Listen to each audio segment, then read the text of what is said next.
अस्सलाम वालेकुम जी। सुबह सवेरे पाकिस्तान में बहुत खुशामदीद। मैं हूँ शिफा यूसुफजई और मैं हूँ वैस मंगलवाला। मेरी तरफ से भी आप सबको अस्सलाम वालेकुम। खुदा का शुक्र है कि उसने हमें आज की सुबह देखना नसीब फरमाई। और आज की सुबह का आगाज़ कुछ शायरी से कर देते हैं। करें शायरी। ठीक है जी, शायरी से आगाज़ करते हैं। तो आप भी सुनिएगा, आप भी सुनिएगा। मतलब इसका समझिए, सुनना ही है ना, वैसे चाह तो मजबूरी है क्या, लोग तो रिमोट से फिर रिमोट है तो मैंने तो सुनना ही है। चले खैर देखते हैं कि आज मैं तारीफ कर दूंगी, अगर मुझे अच्छा लगा तो तारीफ कर दूंगी। मतलब कोई नहीं मरता ना, नोबडी हैज डाइड जी, तो मैं भी तारीफ कर दूंगी। जिससे पड़ती हो किसी जुब्बे तौकीर पे खाक, जिससे पड़ती हो किसी जुब्बे तौकीर पे खाक, ऐसी जागीर पे और साहिबे जागीर पे खाक। आए है, क्या बात है, क्या किसी इज्जतदार की इज्जत उछालने वाला अगर कोई हो जागीरदार, तो उस पे खाक। क्या बात है। चाहे मैं 7वें दर में भी छुपा कर रखूं, चाहे मैं 7वें दर में भी छुपा कर रखूं, जम ही जाती है मेरी जान तेरी तस्वीर पे खाक। वाह वाह, क्या बात है। ये बड़ा छुपा के रखा मैंने उसे, संभाल के रखा, समझा के जी। चाहे मैं 7वें दर में भी छुपा कर रखूं, जम ही जाती है मेरी जान तेरी तस्वीर पे खाक। और मुझको निस्बत के शरफ ने ये किया है तालीम, मुझको निस्बत के शरफ ने ये किया है तालीम, खाक उस पर जो कहे कि हल्क़े जंजीर पे खाक। मेरी निस्बत ऐसे लोगों से है बिल्कुल कि मैं उन लोगों पर खाक डालता हूँ जो जंजीरों से घबराते हैं जी। तो ऐसे लोगों पे खाक जी, हिम्मत वाले बने, हिम्मत वाला होना चाहिए इंसान को। और आखिर में जो शेर है वो क्या है कि उसकी आवाज़ पे मैं देर से पहुँचा ताबिश, उसकी आवाज़ पे मैं देर से पहुँचा ताबिश, ऐसी ताखीर पे और बायसे ताखीर पे खाक। क्या बात है, जबरदस्त जबरदस्त, वाह वाह, मजा आ गया। और मियां मजा आ गया। थैंक यू शाबाश। देखिए मैंने भी कर दिए तारीफ, वो तारीफ जो देर आई लेकिन दुरुस्त आई, बड़े अरसे बाद आई। बड़े ज़माने में, पुराने ज़माने में बादशाहों को कोई चीज़ अच्छी लगती थी ना, वो जवाहरात, अशरफियाँ, हीरे जवाहरात देते थे, अपनी तिजोरियों का मुंह खोल देते थे। वो है ना, तिजोरियों का मुंह खुला हुआ है। आप भी कोई दे अशरफियाँ, मैं वैसे मुंह खोलती तिजोरी का, अगर होती तिजोरी ही नहीं। चलो तो ठीक है भी है। कुछ एक चीज़ जो है वो तिजोरी में से निकल सकती है हमारी, वो है 60 सेकंड न्यूज़। तो आइए 60 सेकंड न्यूज़ देखते हैं। भिखारीपन के खात्मे के लिए अपने पाँव पर खड़ा होना होगा। हमसाया आगे निकल गया तो कसूर हमारा है, वज़ीर आज़म शहबाज शरीफ। पीपल्स पार्टी ने 8 अगस्त को तमाम असम्बलियाँ तहलील करने की तजवीज़ दे दी। कराची में CTD की मोबाइल पर हमला, 3 एहलकार जख्मी।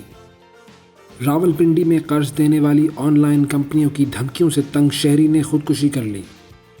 अमेरिका को इंसानी स्मगलिंग में इंतहाई मतलूब मुलजिम आबिद अली खान नौशहरा से गिरफ्तार। तुर्किया ने स्वीडन की NATO में शमूलियत की हिमायत कर दी। कुरान की बेहुरमती के जवाब में कुवैत का स्वीडिश ज़बान में 1 लाख कुरान पाक छापने का ऐलान। भारत की शुमाली रियासतों में बारिशों ने तबाही मचा दी, 100 अफराद हलाक। और माउंट एवरेस्ट के करीब हेलीकॉप्टर गिरकर तबाह, 5 अफराद हलाक। जी ये थी 60 सेकंड न्यूज़। और 60 सेकंड न्यूज़ में आपने देख लिया कि पाकिस्तान में क्या हो रहा है, दुनिया में क्या हो रहा है। अब ज़िंदगी का एक और मसला है, और मसाइल हल करने के लिए हमारे पास एक ही शख्सियत है, और उस शख्सियत का नाम है शिफा यूसुफजई। मसला हल करें भाई। मैं मसला हल बिजली बहुत आ गई है, बिजली का मतलब बिल आ गया, बिजली कम आ रही है और बिल बहुत आ रहा है, और बिल भरना है मुझे, तो कुछ आपको पैसे निकालें, पैसे निकालने उधार दें ताकि मैं बिल भर सकूं। हम बिजली का बिल जो है वो कुछ इस तरह से करते हैं कि आपका बिल कम आए। कुछ कैसे कम आएगा, कुछ करते हैं, कुछ अभी बात करते हैं उस पर। अब हाँ। ये जो आवाम की तरफ से ये महंगाई है ना, ये थपेड़े सिर्फ आप ही को नहीं पड़ रहे, ये हमें भी पड़ रहे हैं, जो हाँ। देख रहे हैं वो लोग, उनको भी पड़ रहे हैं। हाँ। तो दूसरी जानिब गर्मियाँ जो हैं उन्होंने जान निकाली हुई है। गर्मी जितनी देर से आई उतनी ही शिद्दत से आई भाई, मतलब थोड़ा मुनासिब कर लेती। जून में शुरू हुई है, ये भी मजाक था, हम तुम्हारा इंतजार कर रहे थे, तो ये मतलब थोड़ी सा कि तुम इतना तेजी से आके हमें सबको बस पिघला के ले जाओ।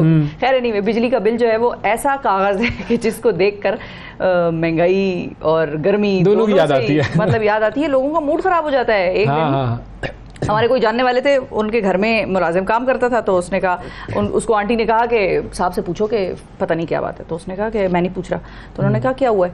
तो कहते हैं वो साहब का मूड बड़ा ख़राब है। तो कहती हैं क्यों, क्या कुछ हुआ है क्या, बच्चों ने बदतमीज़ी की, क्या हुआ, बात नहीं मानी? कहते हैं मुझे लगता है बिल आया है बिजली का।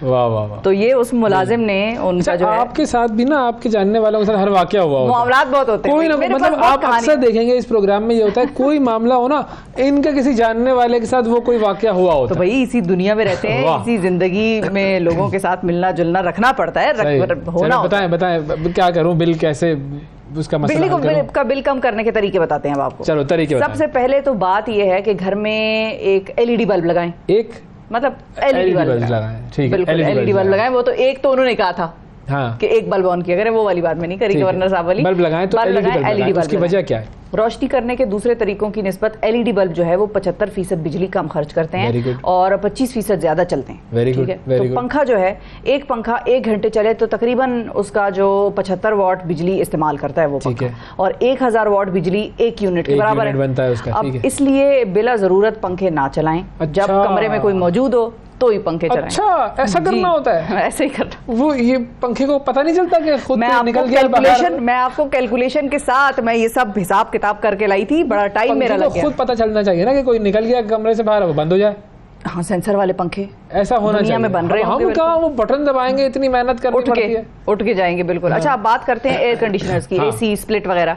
तहकीक से ये बात साबित हो चुकी है कि AC का दर्जा हरारत 1 नंबर बढ़ा दिया जाए तो बिजली की 6% बचत हो जाती है। अब इसका मतलब ये है कि 20 के बजाय अगर 26 पर AC आप चलाएंगे तो 6 डिग्री का आपने फर्क दे दिया, बिल्कुल, तो 36% बिजली जो है आपकी कम इस्तेमाल होती है। वैसे भी AC को तकरीबन दर्जा हरारत से 10 दर्जे कम पर चलाया जाए तो बहुत ठंडक हो जाती है, जरूरत से ज्यादा एवरेज है उससे कम 10 दर्जे पे चलाया जाए तो इसके अलावा AC को अच्छा, इसके अलावा जो है वो AC को मुसलसल नहीं चलाना चाहिए, बल्कि हर 2-4 घंटों बाद 2-3 घंटों के लिए AC को बंद भी कर देना चाहिए। अब ये आपकी जेब पर है कि आप कितने घंटे का स्ट्रेच रख सकते हैं। 3-4 घंटे आप AC चलाना चाहते हैं तो 2-3 घंटे बंद कर दें। अगर आप 6-7 घंटे AC चलाना चाहते हैं तो दरमियान में दोबारा 2-3 घंटे बंद कर दें। कूलिंग उसकी रहती है कमरे में, तो जितनी देर तक कूलिंग बर्दाश्त कर लें वो कर लें आप, ये भी ठीक है। बिल्कुल। फिर हम में से बहुत से ऐसे लोग हैं जो फ्रिज को भी दुरुस्त तरीके से इस्तेमाल नहीं करते। फ्रिज को ऐसी जगह पर रखें कि उसकी मशीनरी जो है वो ज्यादा काम करे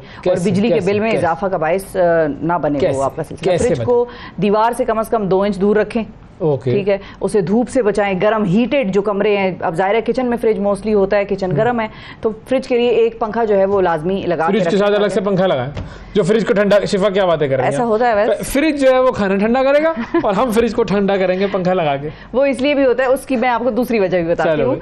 फ्रिज जो है वो अक्सर उसका कंप्रेसर वगैरह वो काम भी नहीं करते। अगर बहुत शदीद गर्मी हो जाए तो अक्सर आपको पता चलेगा कि फ्रिज में पानी या चीजें जो है उनके ऊपर हल्का सा कतरे उभर रहे हैं, आपको नजर आएगा।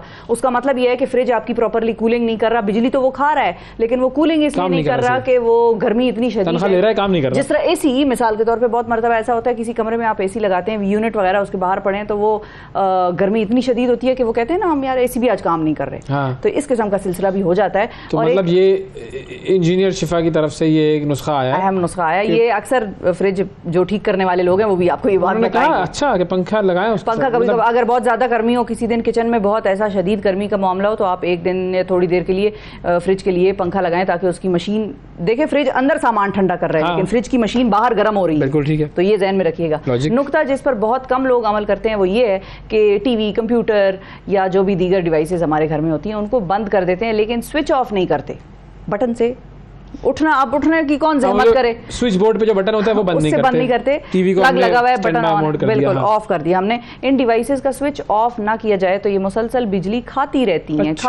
अब आते हैं पीक आवर्स की तरफ। जरा पीक आवर्स की बात होती है। इतनी जल्दी क्यों हो गई? आप पीक आवर की तरफ आ जाएंगे, पहले तो मैं अभी स्विच पे ही हूँ। अचानक से आपके घर में जो चीजें होती हैं वो ऑफ होती हैं रिमोट से या स्टैंड बाय मोड पे होती हैं? कुछ ऑफ होती हैं, कुछ स्टैंड बाय होती हैं। ये है टीवी तो कम वक्त हमेशा स्टैंड बाय पर ही होता है।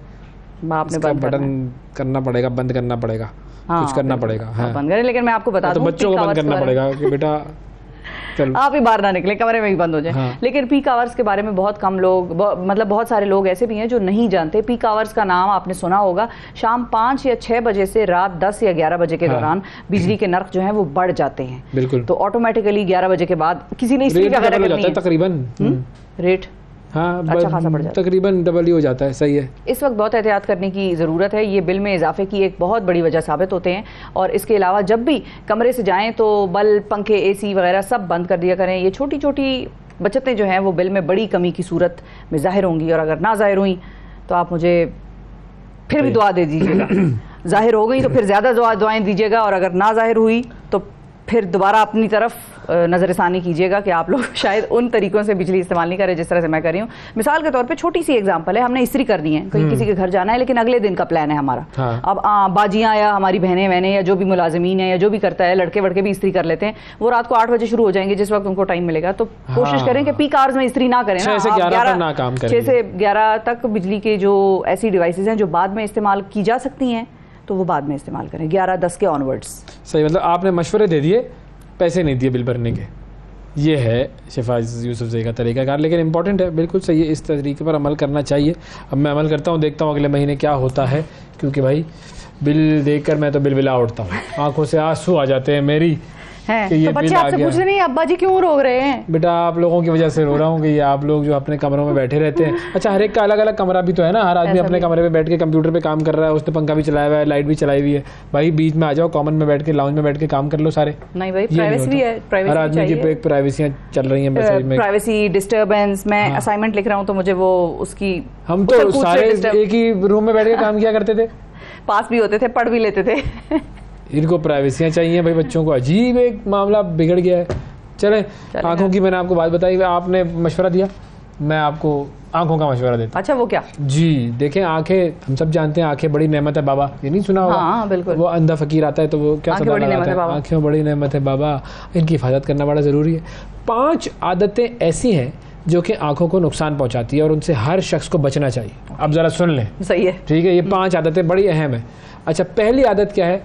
एक्सपायर्ड मेकअप का इस्तेमाल करना। जी बिल्कुल बिल्कुल, ये एक्सपायर्ड मेकअप जो है ना, ये बड़ा ख़तरनाक है। ख़वातीन आंखों के मेकअप का सामान इस्तेमाल करती रहती हैं, भूल जाती हैं कि उसकी एक्सपायरी डेट भी होती है भाई जी, उससे आंखों को नुकसान पहुंचता है। फिर डिस्पोजेबल कॉन्टैक्ट लेंसेज जो है उनका अगर आप दूसरी दफ़ा इस्तेमाल करेंगे नुकसान होगा भाई, वो डिस्पोजेबल है, आंखों का इन्फेक्शन हो सकता है उससे। तीसरी आदत, जो सन ग्लासेस ना पहनना, सूरज की अल्ट्रावायलेट शुआएं हैं वो आंखों के खलियों को नुकसान पहुंचाती हैं, मोतिया हो जाता है, पलकों की जो जिल्द है उसका कैंसर हो जाता है, दीगर बीमारियां हो जाती हैं। तो धूप में जाएं तो ये चश्मा बना इजाद ही उसने इसीलिए किया है। बिल्कुल, मैंने तो आजकल लगाना शुरू किया, हालांकि पहले मुझे चश्मा काला लगाने से शर्म आती थी। हाँ। लोग समझते हैं कि बड़ा ये वो भी तो है ना, वो भी मामला तो है ना हमारा, तो वो शो वो करके, तो मुझे, मैं एक्चुअली जब जाती थी तो मैं बिल्कुल चश्मा नहीं लगाती थी, ये मुझे कुछ है अंदर से। अब मैंने बहरहाल लगाना शुरू किया, क्योंकि मुझे भी लोगों ने कहा कि हमारी आईज आसपास की जो जिल्द है वो बहुत सेंसिटिव होती है, बहुत पतली, आपको कैपिलरीज भी आपकी आंखों के अंदर नजर आ रही होती है बाहर से, तो वो बहुत पतली होती है, इसलिए इस जिल्द को बचाएं। अब तो डैमेज हैज बीन डन, अब छोड़, बच्चों को बताता हूं। चले नहीं लगा लिया करें, ठीक है। अच्छा, फिर एक और चीज, तंबाकू नोशी, ये आंखों को नुकसान पहुंचाने का बड़ा सबब बनती है। ये जो आंखों का जो रेटिना है ना, उसके लिए तंबाकू नोशी बहुत खतरनाक है। और आखिरी आदत क्या है, सब जानते हैं, कंप्यूटर, मोबाइल स्क्रीन, बहुत ज़्यादा वक्त तक इसको इस्तेमाल नहीं करना, इससे आंखों में खुश्की हो जाती है, नज़र धुंधला जाती है और सर के दर्द जैसे भी मसाइल पैदा हो जाते हैं। बिल्कुल सही। तो ये सारी जो चीज़ें थी, ये 5 चीज़ें ऐसी हैं जो कि आपको अपनी आंखों की हिफाजत के लिए करनी चाहिए। मुझे दुआएं देंगे आपको, मैं हम दुआएं देंगे। आंखें खुलेंगी तो लाइट देखेंगे ना आप। हाँ बिल्कुल, ये असल, इसलिए अच्छा आंखें आएंगी तो आंखें खुलेंगी तो बिजली नजर आएगी। जी, फिर बिजली नजर आएगी ना। ठीक है, अब तो खैर आंखें खुली भी पे भी अंधेरा ही नजर आता है कभी कभी, अल्लाह माफ करे, जो बिजली के हालात हैं। हाँ ये तो है, ये तो है बिल्कुल। अच्छा, आंखें खोलने के लिए एक और चीज़ है। अच्छा, वो आंखें खोलने के लिए एक चीज़ इस्तेमाल होती है, वो क्या है? पलकें। नहीं, पलकें बंद होंगी तो आंखें बंद है, पलक खोलेंगे तो आंखें खोलने के लिए कि दिल की आंख खुल जाती है, झंझोड़ना, कोई हादसा। हाँ ये हादसा।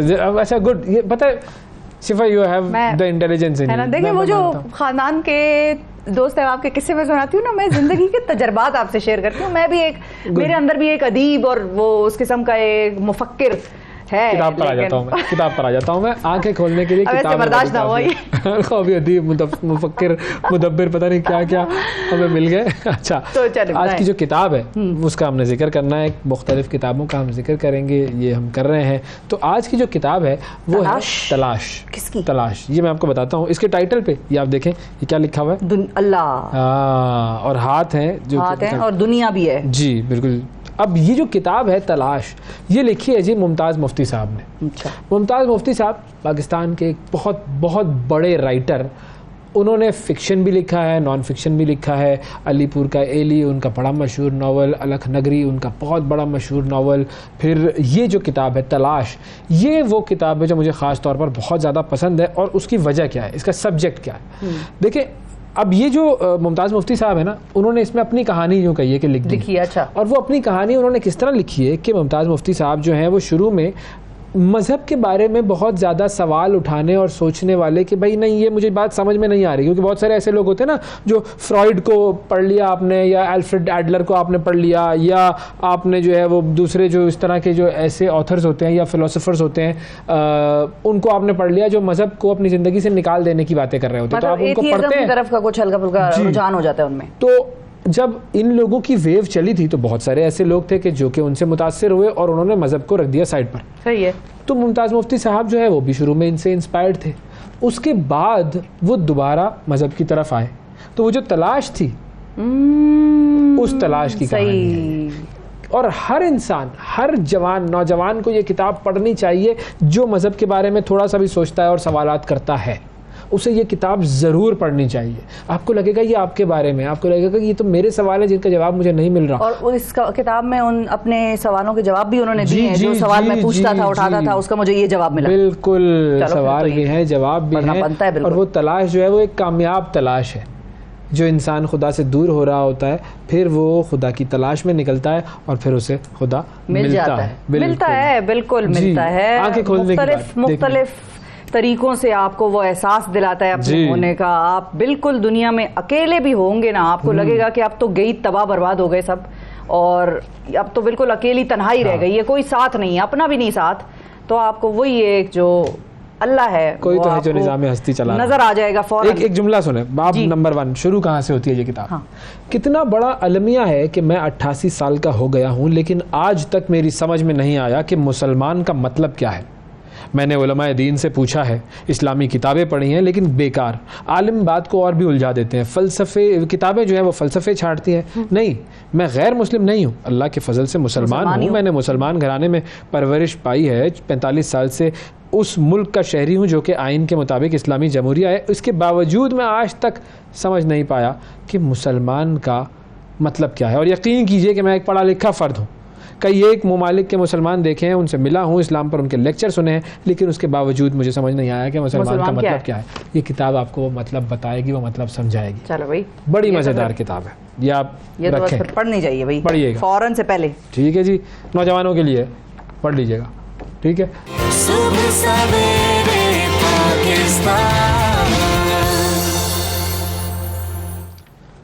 वेलकम बैक जी, सुबह सवेरे पाकिस्तान में एक मरतबा फिर खुशामदीद। क्यों ऐसी जज्बाती हो गई हैं भैया? मैं तो जज्बाती नहीं हुई, आप भी जज्बाती हो गए, हम दोनों जज्बाती हो गए। और जज्बाती इसलिए हुए कि अभी हम मेरा तो मसाइल है ना, मेरे तो वो मसाइल हैं जिनमें मैं घिरा हुआ हूँ, उन मसाइल को हल करना है। चलें आपके मसाइल। बच्चों की तरबियत जो है वो एक बड़ा मुश्किल मरहला है। और वो मुश्किल मरहला क्यों है? क्योंकि ज़माना तब्दील हो गया। अब ज़माना तब्दील हुआ है तो जैसे हमारी परवरिश हुई थी वैसे हम अपने बच्चों की परवरिश कर नहीं सकते, क्योंकि उस ज़माने की रिक्वायरमेंट्स अलग थी, उस ज़माने का एक्सपोजर अलग था। आज के ज़माने की रिक्वायरमेंट्स अलग है, बच्चों का एक्सपोजर अलग है। तो ये एक बड़ा मुश्किल मरहला आ गया। और पेरेंटिंग की हमारे यहाँ पे ट्रेनिंग होती नहीं, उसका रिवाज नहीं है कोई। हम पेरेंट बन जाते हैं, फिर उसके बाद सोचते हैं अच्छा ये गाड़ी ले ली, अब चलाना कैसे, आओ अब ड्राइविंग सीख लेते हैं। जी, अब ड्राइविंग सीखते हैं। और फिर जब आप किसी नई खरीदी हुई गाड़ी पे ड्राइविंग सीखते हैं तो आप जानते हैं कि गाड़ी का क्या हाल होता है। तो ये मसला है जो कि हमने आज सॉल्व करना है। इरम बिनत सफ़िया हमारे साथ मौजूद हैं जो कि पेरेंटिंग की एक्सपर्ट हैं, अमेरिका में मुकीम होती हैं ये। इन्होंने किताब भी लिखी है इसी हवाले से और पेरेंटिंग पर ही लोगों की बड़ी हेल्प भी करती हैं। बिल्कुल। अस्सलाम वालेकुम इरम। वालेकुम अस्सलाम। कैसा? बहुत शुक्रिया इरम। सबसे पहले तो ये बताएं कि अवैस का जो ये मसला है ना, आए पहले तो इसको सुलझाएं कि ज़माना पेरेंटिंग का जो तरीक़ाकार है वो हर ज़माने में अलग अलग रहा है। अब वालिदैन जिस तरह तरबियत करते हैं वो पहले के ज़माने में नहीं होती थी, और पहले के ज़माने में जिस तरह तरबियत होती थी वैसी अब कर नहीं सकते। तो ये फ़र्क किस तरह आया? हाँ, ये फ़र्क इसलिए आया है क्योंकि अब हमारा जो टाइम है वो कहीं और इस्तेमाल हो रहा है। That's the number one challenge. Nobody has time. The parents समेत the child, nobody has time for each other. So connection lose हो गया। जब connection lose हो गया तो communication lose हो गई। जब communication lose हो गई तो empathy lose हो गई। और जब empathy lose हो गई तो हर कोई जो है वो ये सोच रहा है मुझे तो कोई सुन ही नहीं रहा, मुझे तो कोई समझ ही नहीं रहा। And that is where the problem is. But again, parent being the leader, parent being the one who is going to raise their children और जो उनको direct करेंगे, they have to come out of that victim mindset कि हम मिस्कीन गरीब, हम भी बहुत परेशान हैं. Because listen, at the end of the day, Allah subhanahu wa ta'ala की अमानत है हमारे पास, हमारे बच्चे. And if we are not going to, यानी कि अपने आप को हम दोबारा से उस तरफ मोल्ड नहीं करेंगे जहाँ पे हम अपना टाइम अपने बच्चों को दें, और हेल्दी टाइम, ये नहीं कि मतलब चूंकि मैं यहाँ पे बैठी हूँ तो मैंने तुम्हें टाइम दे दिया. कम्युनिकेशन, कनेक्शन, बच्चों के टेम्परामेंट को समझने वाला टाइम, तो this problem is never going to be solved. सही. अच्छा, अब चले टाइम तो हम दे दें, ठीक है, किसी भी तरीके से हमने अपने आप को इस टाइम देने की तरफ हम ले आए, लेकिन जो हमारे माशरे में तब्दीलियाँ आई हैं, इकोनॉमिक चैलेंजेस बहुत ज़्यादा हैं, सोशल चैलेंजेस बहुत ज़्यादा आ गए हैं, बड़ी तब्दीलियाँ आ रही हैं, बिल्कुल डिफरेंट पिछले वक्त. उनका मुकाबला हम किस तरह करेंगे? पर बेस तो नहीं बदली, ह्यूमननेस तो नहीं चेंज हुई. जब कोविड आया तो सब कुछ ठप हो गया, तो क्या हमने ख़त्म होगी दुनिया? Everybody went back. और उस वक्त मुझे लगता है, एंड मेरा काम जो था उस वक्त ज़्यादा पड़ा, उसकी वजह यह है कि पीपल एक्चुअली रियलाइज़ कि हम ये जो भाग रहे हैं और हम अपने बच्चों को प्रोवाइड करने के पीछे भाग रहे हैं, वी डोंट इवन नो हमारे बच्चे क्या हैं, क्या समझते हैं, क्या नहीं समझते हैं. They started reconnecting back. तो आपकी बात बिल्कुल सही है कि चैलेंजेस ज़्यादा हैं, फिर वो बनाए किसने हैं? वो कौन सोच रहा है कि ये ज़्यादा है, ये हल नहीं हो सकता? ये हमने ख़ुद अपने आप को बताना है कि लिसन, मेरी लॉयल्टी पहले मेरे बच्चों के साथ, मेरी फैमिली के साथ है, मेरा इनके साथ कनेक्शन हो. क्योंकि हम क्या कहते हैं कि सदका जारिया, हमारी औलाद हमारे लिए सदका जारिया है. इन्वेस्टमेंट तो वो है, तो फिर करें हम इन्वेस्टमेंट, ये हमारी ज़रूरत है, हमारी औलाद, ठीक है, हमारी औलाद है. अच्छा, अब एक पेरेंट में कौन कौन सी क्वालिटीज़ होनी चाहिए? मैं वैसे एक शेमलेस प्लग डालूंगी यहाँ पे. प्लीज़ खुदा के लिए इस किताब को ख़रीद लें. स्वेयर आपको कुछ और करने की ज़रूरत नहीं है, ये पढ़ लें अच्छी तरीके से. I think you're set, like कुछ चीज़ें बहुत अच्छे से समझ आ जाएंगे, it will become easier, right? Why because आपने कहा कि एक अच्छा पेरेंट कौन है? मतलब क्या उस पेरेंट को गुस्सा नहीं आएगा? क्या वो पेरेंट चीखेगा चिल्लाएगा नहीं? क्या वो पेरेंट जो है वो थोड़ा सा अपने बच्चों से, जिसको कहते हैं निगलेक्ट, जानबूझ के तो नहीं, लेकिन अपने काम के सिलसिले में, जैसे आपने कहा, there are professional pressures and nobody is denying that. एक अच्छा पेरेंट एक अच्छा इंसान होना चाहिए. अल्लाह सुब्हानहू व तआला अर्रहमान है, अर्रहीम है, और अल्लाह सुब्हानहू व तआला ने औरत के जो वूम को रहम का नाम दिया है, यानी कि रहमत, सॉफ्टनेस, हिल्म. एक अच्छा इंसान हलीम होता है, अल्लाह की एक क्वालिटी है, वो हम अपनाएं, राइट? जब वो हम अपनाएं और हुजूर सल्लल्लाहु अलैहि वसल्लम की सीरत को देखें तो he was the most empathetic person, compassion. And I talk about this in my book. मैं कहती हूँ कि यार अपने आप को माफ़ करना सीखो. हमसे गलतियाँ होंगी एंड दैट इज़ ओके, लेकिन फिर उसको पकड़ लेना और फिर उसको उस फियर बेस्ड पेरेंटिंग माइंडसेट को अपना लेना कि चूँकि हम नहीं चाहते कि हमारे बच्चे सफ़र करें, and you know you just go overboard like that. So एक अच्छा पेरेंट वो है जो अपने साथ शफीक है, जो अपने साथ नरम है. जब वो अपने साथ नरम है तो उसको किसी और को एम्पैथी और कंपैशन देने में कोई प्रॉब्लम नहीं है. फिर वो ये मेंटालिटी नहीं होगी मेरे साथ तो किसी ने नहीं किया था, मैं क्यों इसको कंपैशन दूँ. फिर वो ये मेंटालिटी थी, अगर मेरे साथ किसी ने नहीं किया तो अल्हम्दुलिल्लाह मुझे अल्लाह ने विजडम दिया है, मैं आगे I can carry on the सुन्नह ऑफ प्रॉफेट सल्लल्लाहु अलैहि वसल्लम. I can be compassionate to myself and to my children specifically and to the people around me. ये है एक अच्छे पेरेंट की क्वालिटी. और जैसे कि अल्लाह सुब्हानहू व तआला ने कहा कि मेरा अब जो है वो बार बार मेरे पास पलटे तो मैं उसको ही तौबा कबूल करता हूँ. तो हाँ, हम पलटे, अपनी पेरेंटिंग में हमसे गलती होगी, लेकिन if we are cognitively available, flexible and building our emotional resilience muscle. ये एक मसल है. ये ऐसा नहीं है कि कोई पैदा हुआ तो उसमें जी ये बहुत ज़्यादा था. हाँ, होते हैं कुछ लोग टेम्परामेंट के बहुत अच्छे होते हैं, लेकिन the thing is it's a continuous practice. The more you practice, the more halim you become. The more halim you become, the more better parent you become. No one taught me this. ये किताब है जी इरम बिन्ते सफ़िया की, No one taught me this. और बहुत सारी चीज़ें वाकई हमें किसी ने नहीं सिखाई है, अब हमें प्रैक्टिकल कर करके सीखना पड़ेगा. तो कुछ प्रैक्टिकल सवालों की तरफ आते हैं इरम. अब मिसाल के तौर पर बच्चा अगर रेबेलियस हो जाए तो उसका क्या हल है, कैसे इस सिचुएशन को पेरेंट्स हैंडल करें? तो उसका ये कि जब मैंने ये कहा कि पेरेंट हलीम हो, तो मैंने ये तो नहीं कहा कि पेरेंट अपनी पावर छोड़ दे, परमिसिव हो जाए. पेरेंट कॉन्फिडेंस रखे, करने का काम पेरेंट ने करना है, तरीके से करना है, सब्र से करना है, patience. That is the cognitive flexibility. Cognitive flexibility पता है क्या है? Cognitive flexibility is equal to सब्र, बिकॉज यू नो दैट अगर आपको एक थॉट आ रही है एंड यू, जो हाईली कॉग्निटिव फ्लेक्सिबल होते हैं वो लोग, ये नहीं कि उनको टेंशन नहीं हो रही है, उनको टेंशन होती है, but they can stop the stimuli and they can change it. They can change it. वो मतलब कि रिएक्ट करने में 5 मिनट ज़्यादा ले लेते हैं.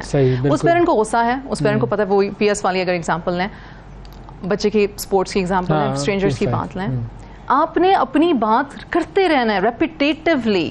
You have, and that is boundary. People पता क्या समझते हैं, लोग समझते हैं पेरेंट्स स्पेसिफिकली जब ट्रेनिंग नहीं ले रहे होते तो समझते हैं बाउंड्री का मतलब ये है मैंने बच्चे को अपनी एक्सपेक्टेशन बता दी, मैंने बता दिया कि ये पसंद नहीं है, मैंने ये बता दिया कि ये हो नहीं सकता, तो इसके बाद जो है ना बच्चा ये करेगा नहीं.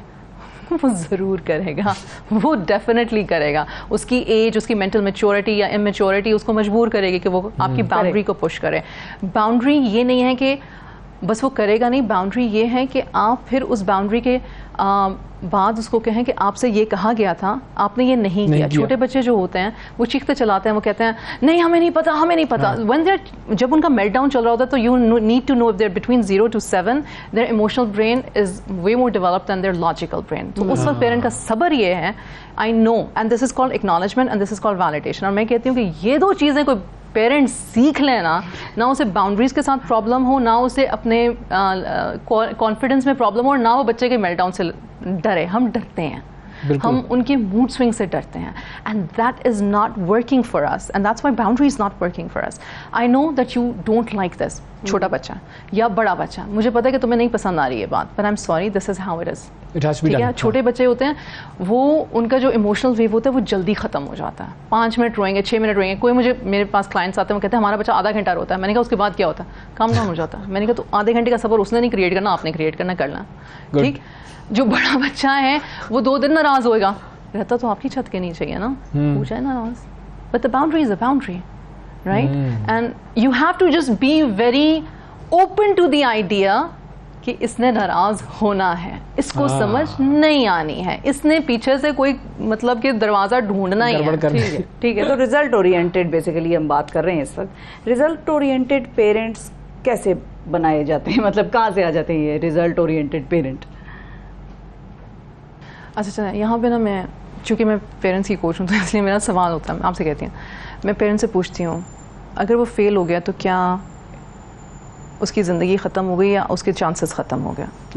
एम्बैरसमेंट किसको ज़्यादा हुई? उस बच्चे को भी शदीद एम्बैरसमेंट हुई और उस पेरेंट को भी शदीद एम्बैरसमेंट हुई, बट इट विल पास. सब्र यही है कि आप इस कॉग्निटिव फ्लेक्सिबिलिटी को अपनाएं कि दिस शैल पास टू. अब्दुल ज़ैद अल-बल्खी 1000 years ago, he was a Muslim scholar and a psychotherapist, और उन्होंने एक किताब लिखी थी 1000 years पहले, जो कि फिर मलिक अल-बदरी को मिली टर्किश लाइब्रेरी से, और उन्होंने उसको ट्रांसलेट किया. Malik अल-बदरी passed away just a year ago, and उन्होंने जब उसको ट्रांसलेट किया तो उन्होंने, जो आज वेस्टर्न स्कॉलर्स कहते हैं ना कि हमने CBT यानी कि कॉग्निटिव बिहेवियरल थेरेपी हमने इजाद किया, अल-बल्खी डिड दैट 1000 years ago, और वो बुक है बहुत अच्छी, वो सस्टेनेंस ऑफ द सोल, मैंने उसका जिक्र इसमें किया हुआ है. And what he did was he said this, और ये अगेन कुरान से होता है कि जब आप अपने अच्छे मोमेंट में होते हो ना तो अपना ये माइंडसेट डेवलप करो कि दिस शैल पास टू, ताकि जब आप अपने चैलेंजिंग वक्त में आओ तो आपको ये याद रहे कि this shall pass too. This is called building emotional resilience. Fail होना is embarrassing, but is your child dying more worse than your child just failing? That is the, and I understand, मैं understand करती हूँ. Do I want my children to fail? No. Do I want my children to be okay with being average और with being failed? No. हम ये समझते हैं कि बच्चा ये समझेगा कि बस ये ओके है. नहीं, बच्चा भी तो हमारी तरह इंसान है, इसी माशरे का हिस्सा है. उसको एम्बैरसमेंट होती है, उसको अचीवमेंट अकम्पलिशमेंट की समझ है. हमारा काम ये है कि हम अपने बच्चे को कॉन्फिडेंस दें उनके लोवेस्ट मोमेंट में, ताकि वो अपने हाईएस्ट मोमेंट तक पहुंच सकें. सही. अच्छा, फाइनल क्वेश्चन, वही प्रैक्टिकल क्वेश्चंस की तरफ हम बात कर रहे हैं.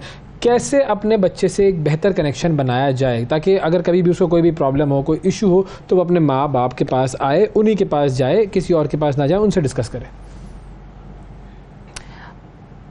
Communication. Communicate. Talk about everything. And you know what? When you talk about everything, talk. अच्छा, मैं एक माँ हूँ और मैं खुद, मुझे पता है कि my fear triggers instantly. Oh my God, उसने ये बात की, कहाँ से सुनी होगी, कहाँ से देखी होगी, मुझे क्यों नहीं पता. And I start thinking all of that, like इसने ये बात आई इसके पास कहाँ से. That's not important. What's important is इसने बात की.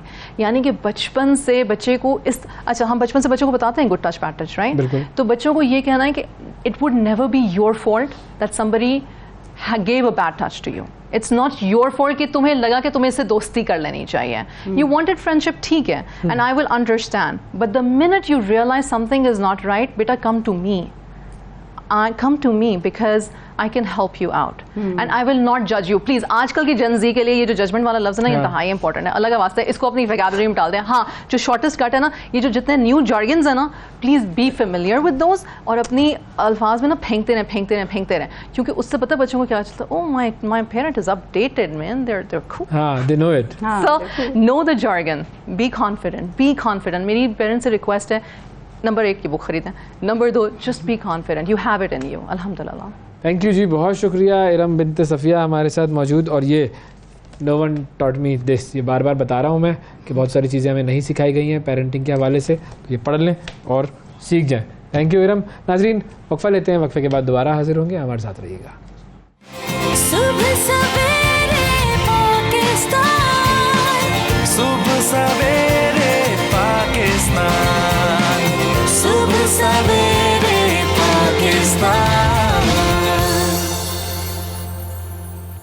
वेलकम बैक जी. रिवायत पसंद इलाकों में ख़वातीन अपने मसाइल सिर्फ ख़वातीन के साथ ही बयान कर सकती हैं और ज़ाहिर है इसी चीज़ को पेश नज़र रखते हुए मानसहरा के DPO जनाब ज़हूर बाबर आफरीदी साहब ने एक बड़ा अहम कदम उठाया है.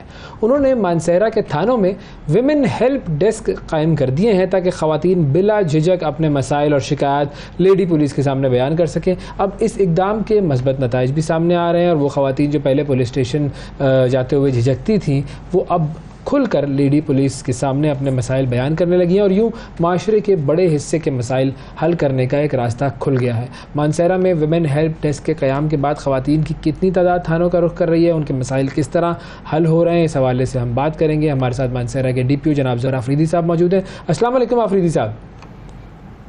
वालेकुम अस्सलाम.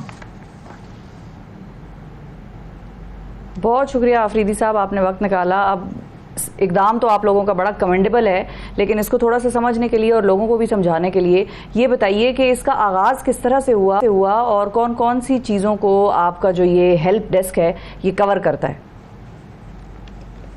देखें, जिस तरह आपने कहा कि ये मानसहरा बेसिकली एक रूरल डिस्ट्रिक्ट है और इसका and it's the second largest district area wise इन खैबर पख्तूनख्वा.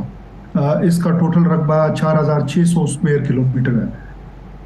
अक्सर हमें ये शिकायत मिलती थी और ये आप सोशल मीडिया और प्रिंट इलेक्ट्रॉनिक मीडिया के थ्रू भी और जो हमारे सोशल मीडियम्स हैं, ये ख़वातीन जाती हैं तो वो एक तो पहले उनको ये झिझक होती है कि उनको किस तरह सुना जाएगा. फिर नेचुरली हमारी जो सोशल कॉनोटेशंस इस तरह की हैं कि जो भी खातून जाती है तो उसके लिए मसले होते हैं.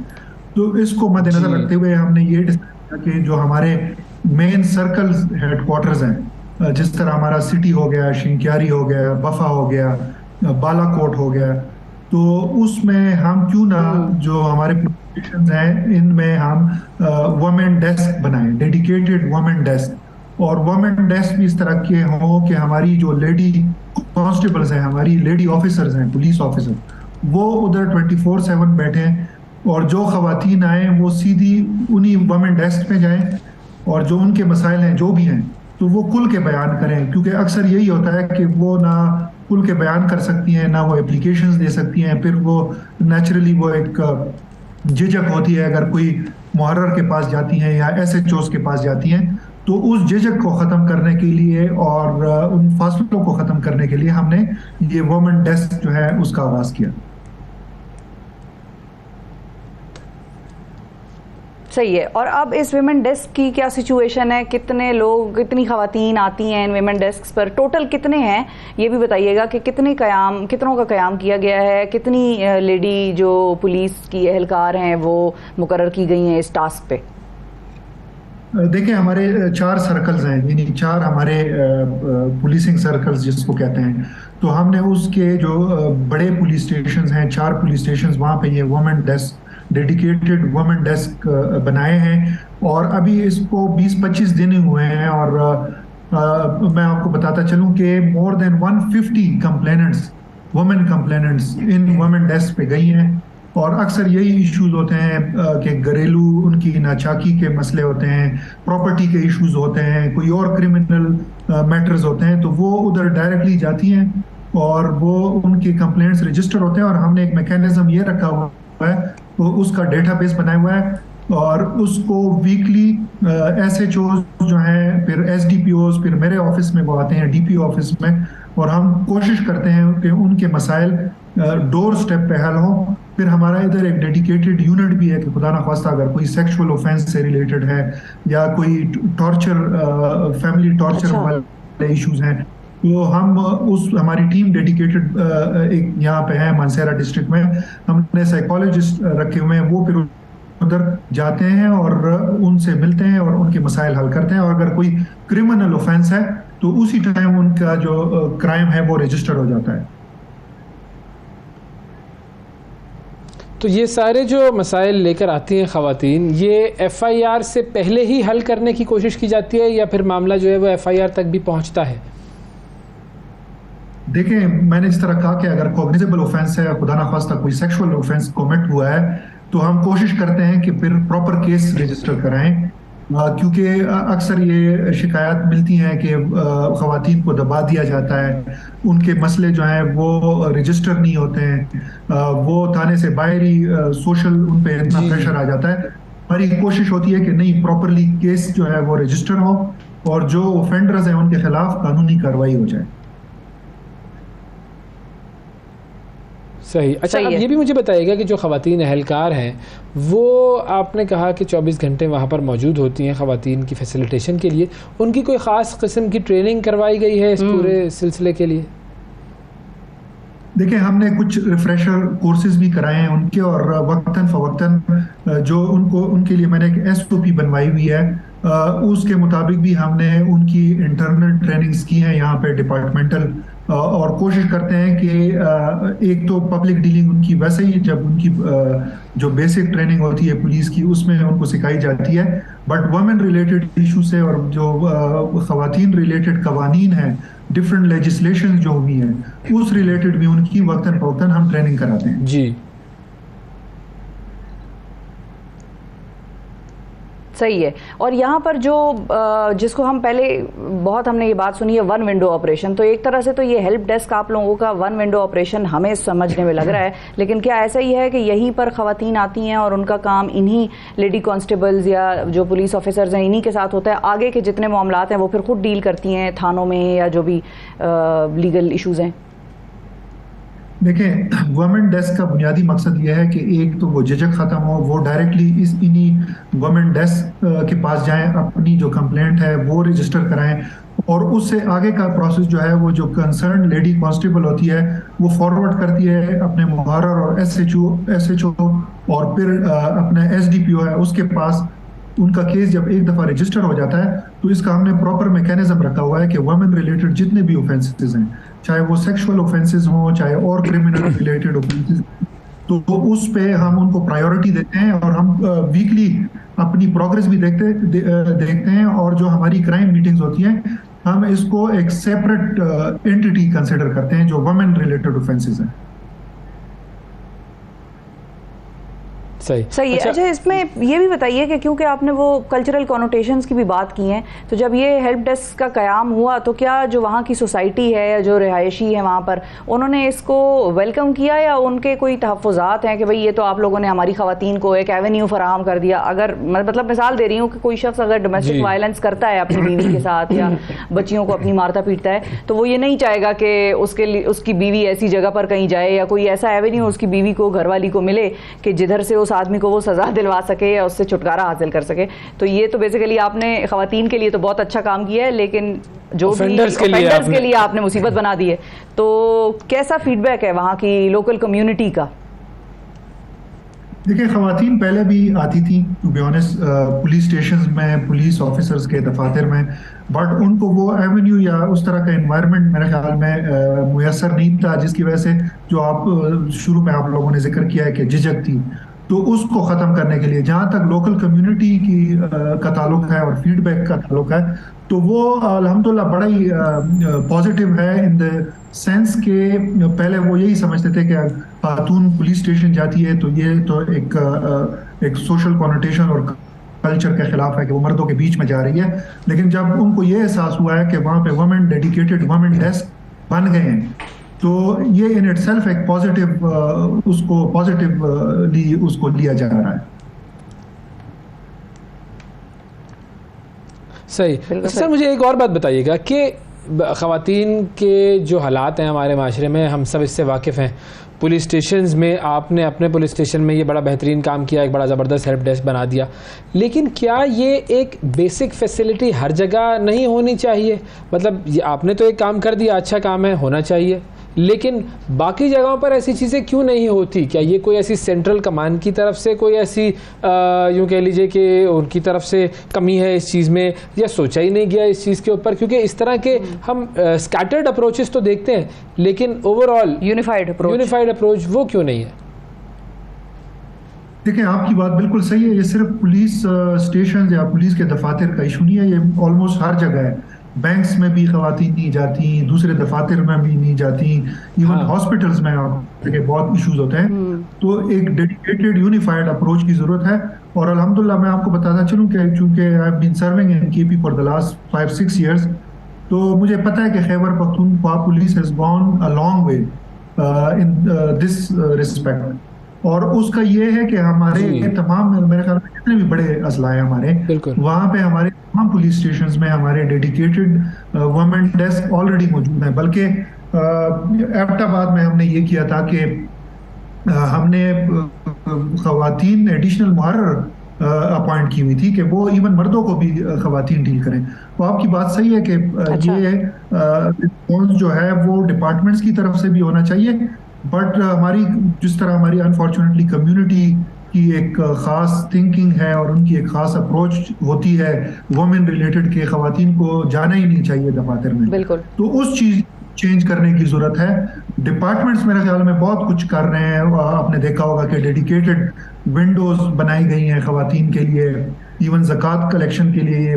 बिस्प में आपने देखा होगा कि इनके काउंटर्स होते हैं और उसमें भी ख़वातीन होती हैं। बिल्कुल ठीक है जी, बहुत शुक्रिया अदा करेंगे। हमारे साथ जबूर बाबर अफरीदी साहब मौजूद थे, DPO मानसेरा। वक्फा लेते हैं, वक्फे के बाद दोबारा हाजिर होंगे, हमारे साथ रहिएगा।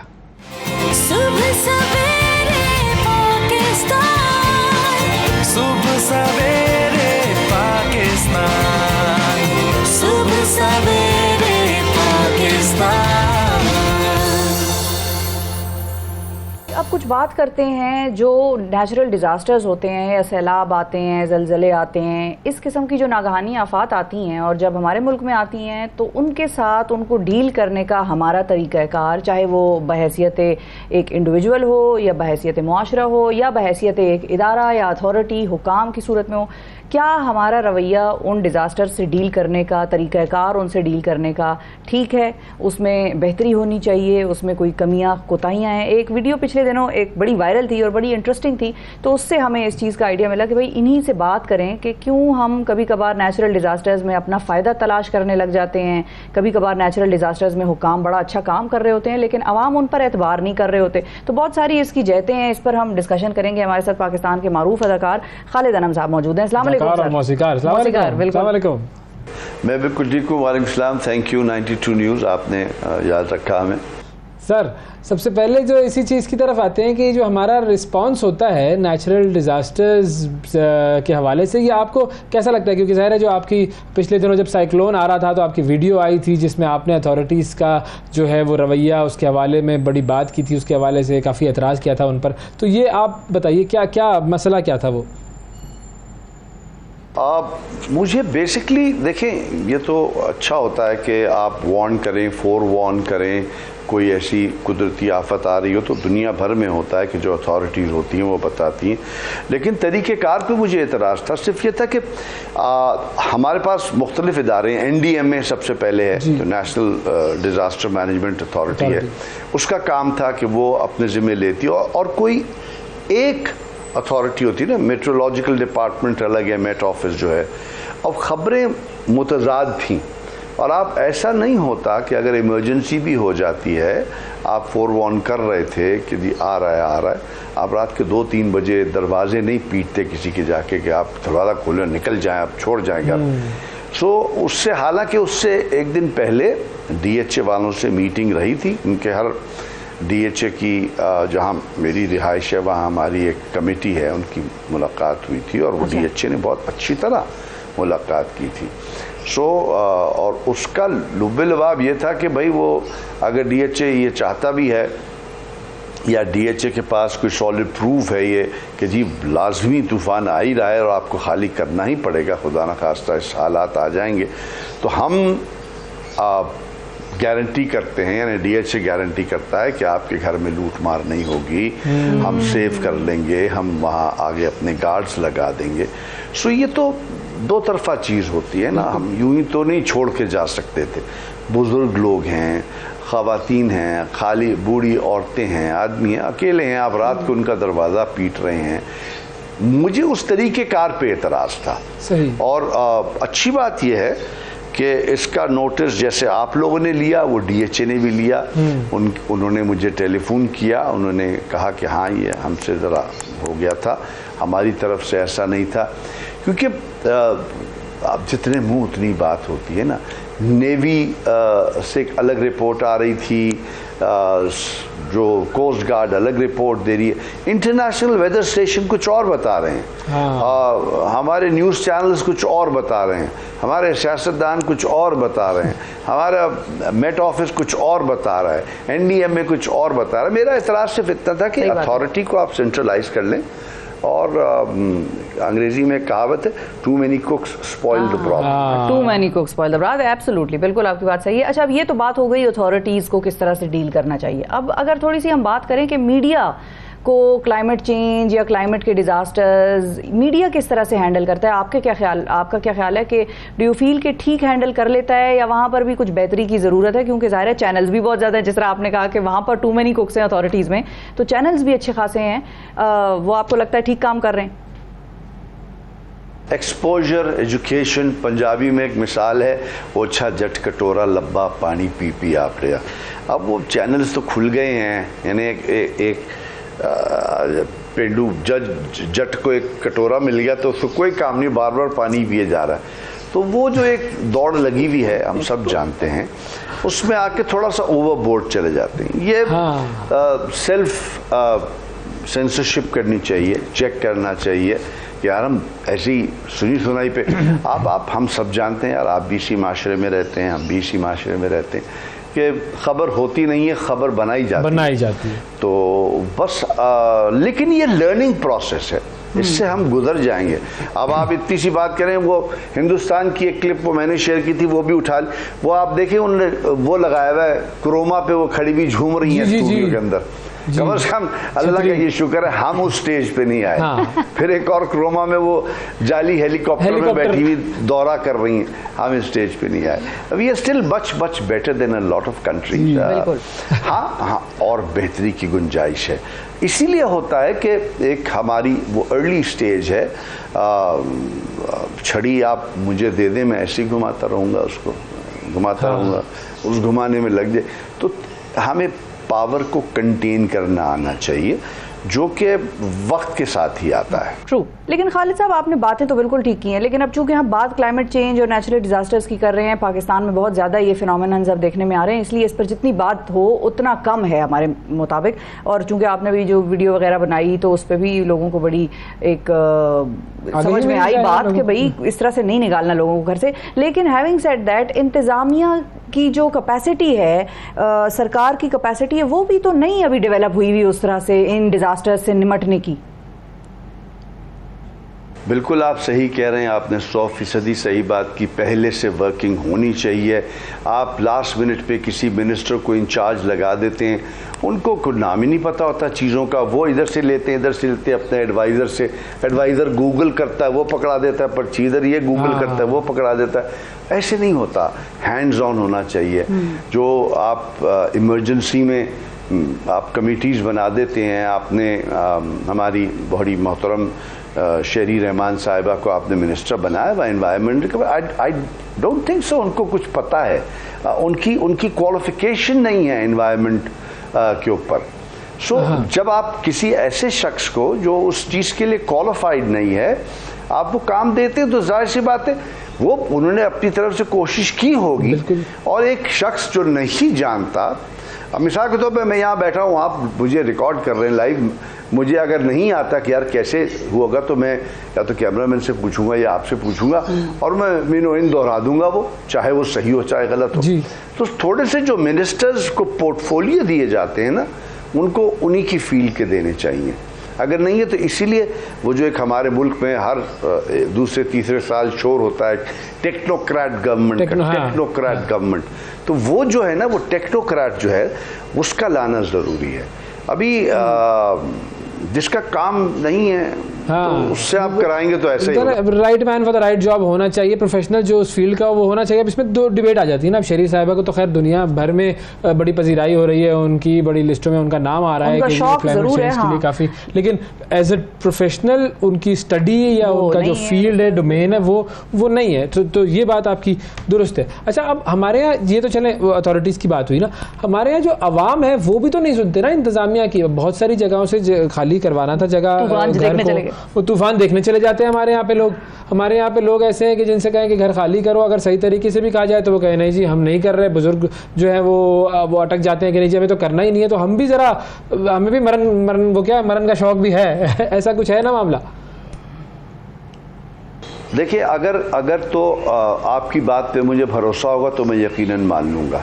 हमारा कोई ऐसा ट्रैक रिकॉर्ड अच्छा रहा नहीं है हुकूमत के मामले में या इदारों के मामले में। हमें अवाम को बारहा उनसे ठोकर मिली है, बारहा अवाम को उनसे डिसअपॉइंटमेंट हुई है, नाउमीदी हुई है। तो वो दूध के जले हुए हैं, वो छाछ भी फूक फूक के पीते हैं। तो ये कॉन्फिडेंस बिल्डिंग मेजर्स जिनको कहा जाता है, CBMs, ये तो हुकूमत का काम है कि वो पैदा करे।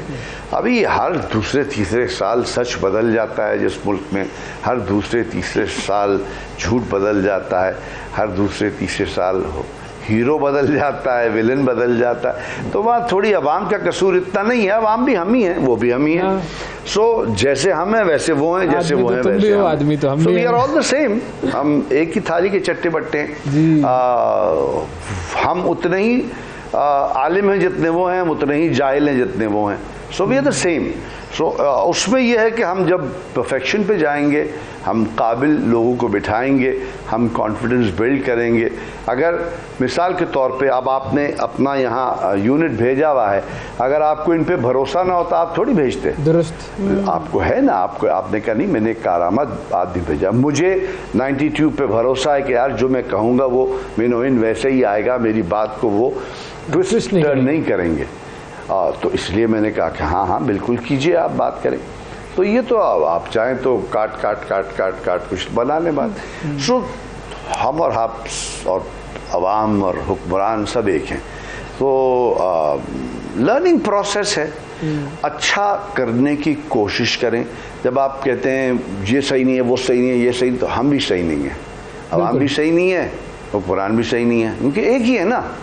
अब उस पर क्या हम कहें? तो जो, लेकिन बेहतरी की गुंजाइश है और हमें बेहतरी की कोशिश करते रहना चाहिए, one step at a time. Overnight कोई चीज़ नहीं होती।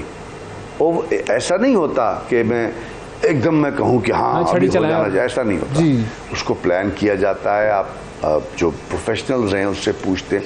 अब आप छोटी सी मिसाल लें ना, आपने कोई महंगी घड़ी ले ली, रोलेक्स है आपके पास, या आपके पास कोई आईफोन आपने लिया, आप उसको आईफोन वाले के पास ही भेजेंगे, आप घड़ी रोलेक्स वाले के पास ही भेजेंगे।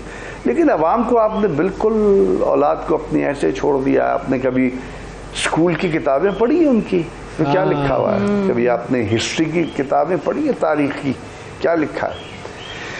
तो मकसद ये है कि हमें सबको मिल के इसमें रहना पड़ेगा और मिल के एक दूसरे की कोताही पे तनकीद नहीं करनी, एक दूसरे की कोताही की निशानदेही करनी है और पहले अपने अंदर वो कोताही तलाश करें। पहले खुद को मैं ठीक कर लूँगा तो देखा देखी बाकी भी ठीक हो जाएगा। बिल्कुल सही है, सारा कुछ ठीक हो जाएगा। अच्छा, हम क्या बहैसियत कौम इम्यून भी हो गए हैं बहुत सारी चीज़ों के लिए खालिद साहब? हमें भी अब कोई फ़र्क नहीं पड़ता, कुछ भी होता रहे भाई, परवाही कोई नहीं है। आपको भी लगता है कि हमारे अंदर इम्यूनिटी भी बहुत सारी चीज़ों की डेवलप हो गई है और हम बेपरवाह हो गए? हाँ बिल्कुल, आपने एक हद तक बिल्कुल दुरुस्त बात की है। टॉप टू बॉटम हम एक ही जैसे हो गए हैं। पड़ोस में हुआ यार, चलो उसके घर में आग लग गई, कोई बात नहीं। अब आप देखें, जब गैस की शॉर्टेज थी, हम कितने लोगों को जानते हैं, नाम नहीं लेंगे, जिन्होंने गैस के पंप्स लगा लिए थे और धमाके होते घर घर पूरे। अभी यहाँ हमारे पड़ोस में पूरा घर जल गया नया बना, तो उसके बावजूद भी लोग पंप लगा रहे हैं। नहीं, ऐसा होना चाहिए।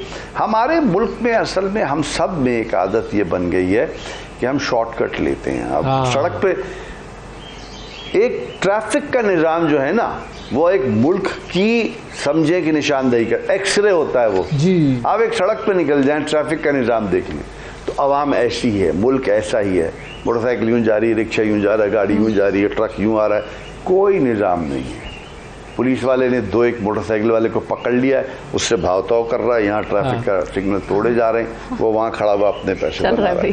सो ये बड़ी एक अफसरदा बात है। That is the way we are. हम क्या करें? अभी वो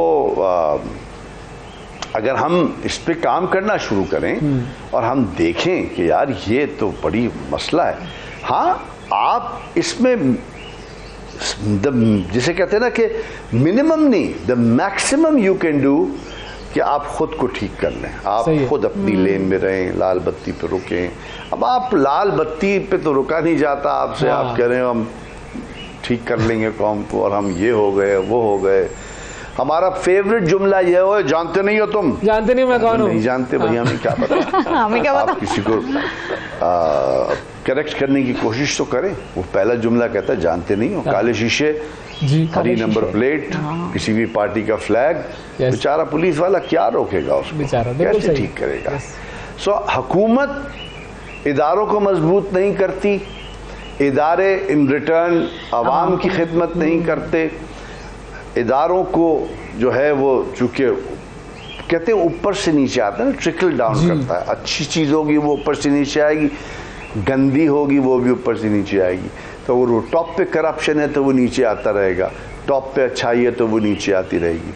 अभी जिसका जहाँ लग रहा है जैक वो कर रहा है। सब्जी बेचने वाला डंडी मारेगा, गोश्त बेचने वाला डंडी मारेगा, उसको तो हम लानत मलामत कर देते हैं। और जब माशरे में जज़ा सज़ा का निज़ाम नहीं राइज होगा, दीन में इसीलिए है ना कि कोई जो बुराई करे, गुनाह करे तो उसको सज़ा दो ताकि इबरत पकड़े लोग। हमारे यहाँ तो हर किसी को पता है कि मैं निकल जाऊंगा। हाँ, और निकले, हम भी निकले, क्या हमें इस सिस्टम पे भरोसा है, और भरोसा ये है कि हम इस सिस्टम से बच के निकल जाएंगे, ये वाला भरोसा है हमें। अच्छा, जो कि अब ज़ाहिर है आपका इतना एक तजर्बा है, आपने इस दुनिया को ज़ाहिर से बहुत सारे ममालिक को देखा है, इस मुल्क को भी आप देखते हैं, ऑब्जर्व करते हैं, अपनी एक राय रखते हैं। और कौन कौन से ऐसे समाजी मसाइल हैं जिन पर आपके ख्याल में हमें फोकस करना चाहिए और हम नहीं कर पा रहे हैं? देखिए, सबसे पहले बात यह है कि हर मुल्क में मैं ये समझता हूँ सियासी जमातें होती हैं। सियासत या सियासी जमातों की वजह से, सियासी अशखास की वजह से आपस में रंजिशें पैदा ना करें। वो सियासी पार्टी आज ये है, कल वो होगी, परसों वो होगी, तरसों वो होगी, अगले दिन कोई और नहीं आ जाएगी। तो ये खेल चलती, ये खेल है, ये तमाशा है। आप तमाश भी नहीं करें, तालियां बजाएं और ऊपर जो हो रहा है ना उसका आपसे कोई ताल्लुक नहीं है। आप यकीन, मैं अपनी ज़ाती बात बता रहा हूँ। अच्छा, कोई भी आ जाएगा, आपके मसाइल वही रहेंगे। आप मुझे एक दफ़ा बता दें, किसी भी, मेरी उम्र अभी 64 साल की हो गई, माशाल्लाह, मुझे तो कहीं कुछ ऐसा नहीं लगता कि किसी ने मेरे लिए या मैं मीन्स आम आवाम के लिए कुछ किया हो। मेरा बिजली का बिल कम हो गया हो, मेरा गैस का बिल कम हो गया। बिजली आती भी नहीं है, बिजली का बिल आता है। गैस नहीं आती, गैस का बिल आता है। पानी नहीं आता, लेकिन पानी का बिल लिया जाता है। भाई टैंकरों में आ रहा है तो नलकों में क्यों नहीं आ रहा भाई जी? आप खड्डे खोदिए चले जा रहे हैं, आप ये लगा रहे हैं, आप वो लगा रहे हैं। आप एक एग्रीकल्चरल कंट्री थे जो ख़त्म हो गया। 80% हमारी, जब पाकिस्तान था तो हमारे एग्रीकल्चर था, ज़रूरी मुल्क। अब मेरा ख्याल से वो 40% रह गया होगा, ज़्यादा से ज़्यादा, बहुत भी तीर मारने। अदरक लहसुन तो तक बाहर से आता है हमारा। सो हमें ज़रा होश के नाखुन लेने। और ये आपको गलत कहते हैं लोग कि आप सियासत पे ना पढ़ें। मैं ये नहीं कह रहा कि उठा के पत्थर मारें या डांटें या गाल गलोच करें, हर बात करने का एक तरीका होता है, हर तरीका एहसन तरीका होता है। सच की अपनी बड़ी ताकत होती है, तमीज़ से बात करें, निशानदही करें। आप इन्वॉल्व नहीं होंगे ना तो फिर आप जिसे कहते हैं कि आप पे ये लोग आ जाएंगे जो मतलब परस्त लोग हैं, जो आपकी चीज़ों को यूटिलाइज करते हैं। अभी 5% लोग पूरे मुल्क का खाना खा रहे हैं और आवाम भूखी मर रही है, तो ये मसले हैं। तो आप एक्टिवली पार्टिसिपेट करें और हेल्दी डिबेट में जाएं। प्लीज़ गाल गलोच ना करें, बदतमीजी ना करें। आप यकीन करें अगर आगे वाला बदतमीजी कर रहा है तो आप अगर धीमे बात करेंगे या तो उठ के चले जाएं। धीमे बात करेंगे तो उसको चाहे एक दिन बाद ख्याल तो ज़रूर आएगा उसको कि यार उसने मैंने तो बड़ी बदतमीजी की। और सियासतदानों की खातिर लड़ाई मत करें, मेरी आपसे बड़ी हाथ जोड़ के वो है। हम सब बहन भाई हैं, हम सब एक मुल्क के रहने वाले। सियासतदान आते जाते कोई बात नहीं कर रहे हैं, उनके लिए लड़ाई झगड़ा मत करें, किसी को गाल गलोच ना करें, कोई भी हो। बिल्कुल सही, वैलिड पॉइंट। अच्छा, कुछ अर्सा पहले अब कुछ ऐसी प्रॉब्लम्स है ना जो हमारी सोसाइटी में खालिद साहब प्रिवेल कर रही हैं बड़े अरसे से, और वो चले जा रही हैं और उनका रोकने का तरीकाकार किसी को समझ में नहीं आ रहा। तो अगर आप हमें गाइड कर सकें और नाजरीन को भी, कि कुछ अरसे पहले एक खबर आई थी, रिक्शे वाले ने खुद को आग लगा दी क्योंकि उससे रिश्वत मांगी जा रही थी, बार-बार रिश्वत मांगी जा रही थी। बिल्कुल। तो इन मसाइल का क्या करें? आवाम हम सब कसूरवार हैं, हम सब कसूरवार हैं। रिश्वत लेने वाला भी कसूरवार है, देने वाला भी कसूरवार है। वो क्या करेगा? अगर मैं ये बताऊं कि यही तो मैं कह रहा हूं ना कि आप यहाँ पे इसमें अब फिर वही बात आती है कि बिलो द बेल्ट हो जाता है कि पैसे दे के पोस्टिंगें होती हैं, नौकरियां खरीदी जाती हैं, नौकरियां में रखा जाता है, उनको आगे देना होता है। आगे से आगे तो कभी इजाज़त होगी तो अभी खुल के भी बात कर लेंगे, लेकिन अपनी जान भी प्यारी है सबको। अभी छोटी सी बात है, पुलिस वाले भी खड़े हुए, मैं अभी आ रहा था। अच्छा। तो पुलिस है, रेंजर्स हैं, अच्छी बात है, सिक्योरिटी, और फ़कीर भी खड़े हुए हैं जी। और वही फ़कीर है, वो उसी राउंड अबाउट पे मैं पिछले 5-10 साल से देख रहा हूँ। तो वही वो क्यों खड़े हुए हैं? क्या हमारे यहाँ भीख मांगना लीगल है? क्या भिखारियों का कोई लाइसेंस है? क्या हुकूमत उनको लाइसेंस इशू करती है और ये इलाका उनका कि भाई ये तो रेयर राउंड अबाउट तुम्हारा है, परमिट देती है? ये क्या है?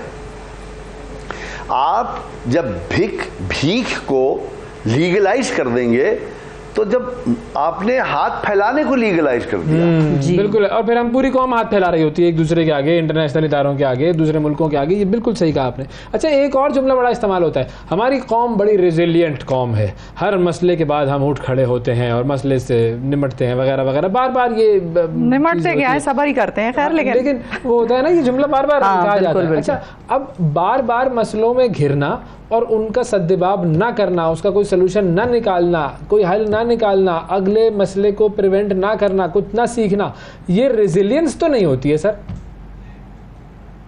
बिल्कुल रेजिलियंट नहीं है ये बेचारगी है, लाचारगी है, अपाहज हैं।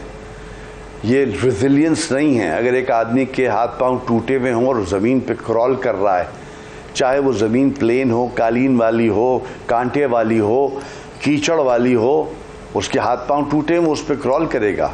हम रेजिलियंट बिल्कुल नहीं हैं, हम कंप्लेसेंट हो गए। कंप्लेसेंसी एक लफ्ज़ होता है कि हमें होगा हाँ ठीक है कोई नहीं, इससे मांग लिया, उससे कर लिया, इससे। हमने तो ऐसे लोग देखे जो मांग के कुर्बानी करते हैं, मांग के शादी पे जाते हैं, मांग के बाहर घूमने जाते हैं, मांग के खाते हैं।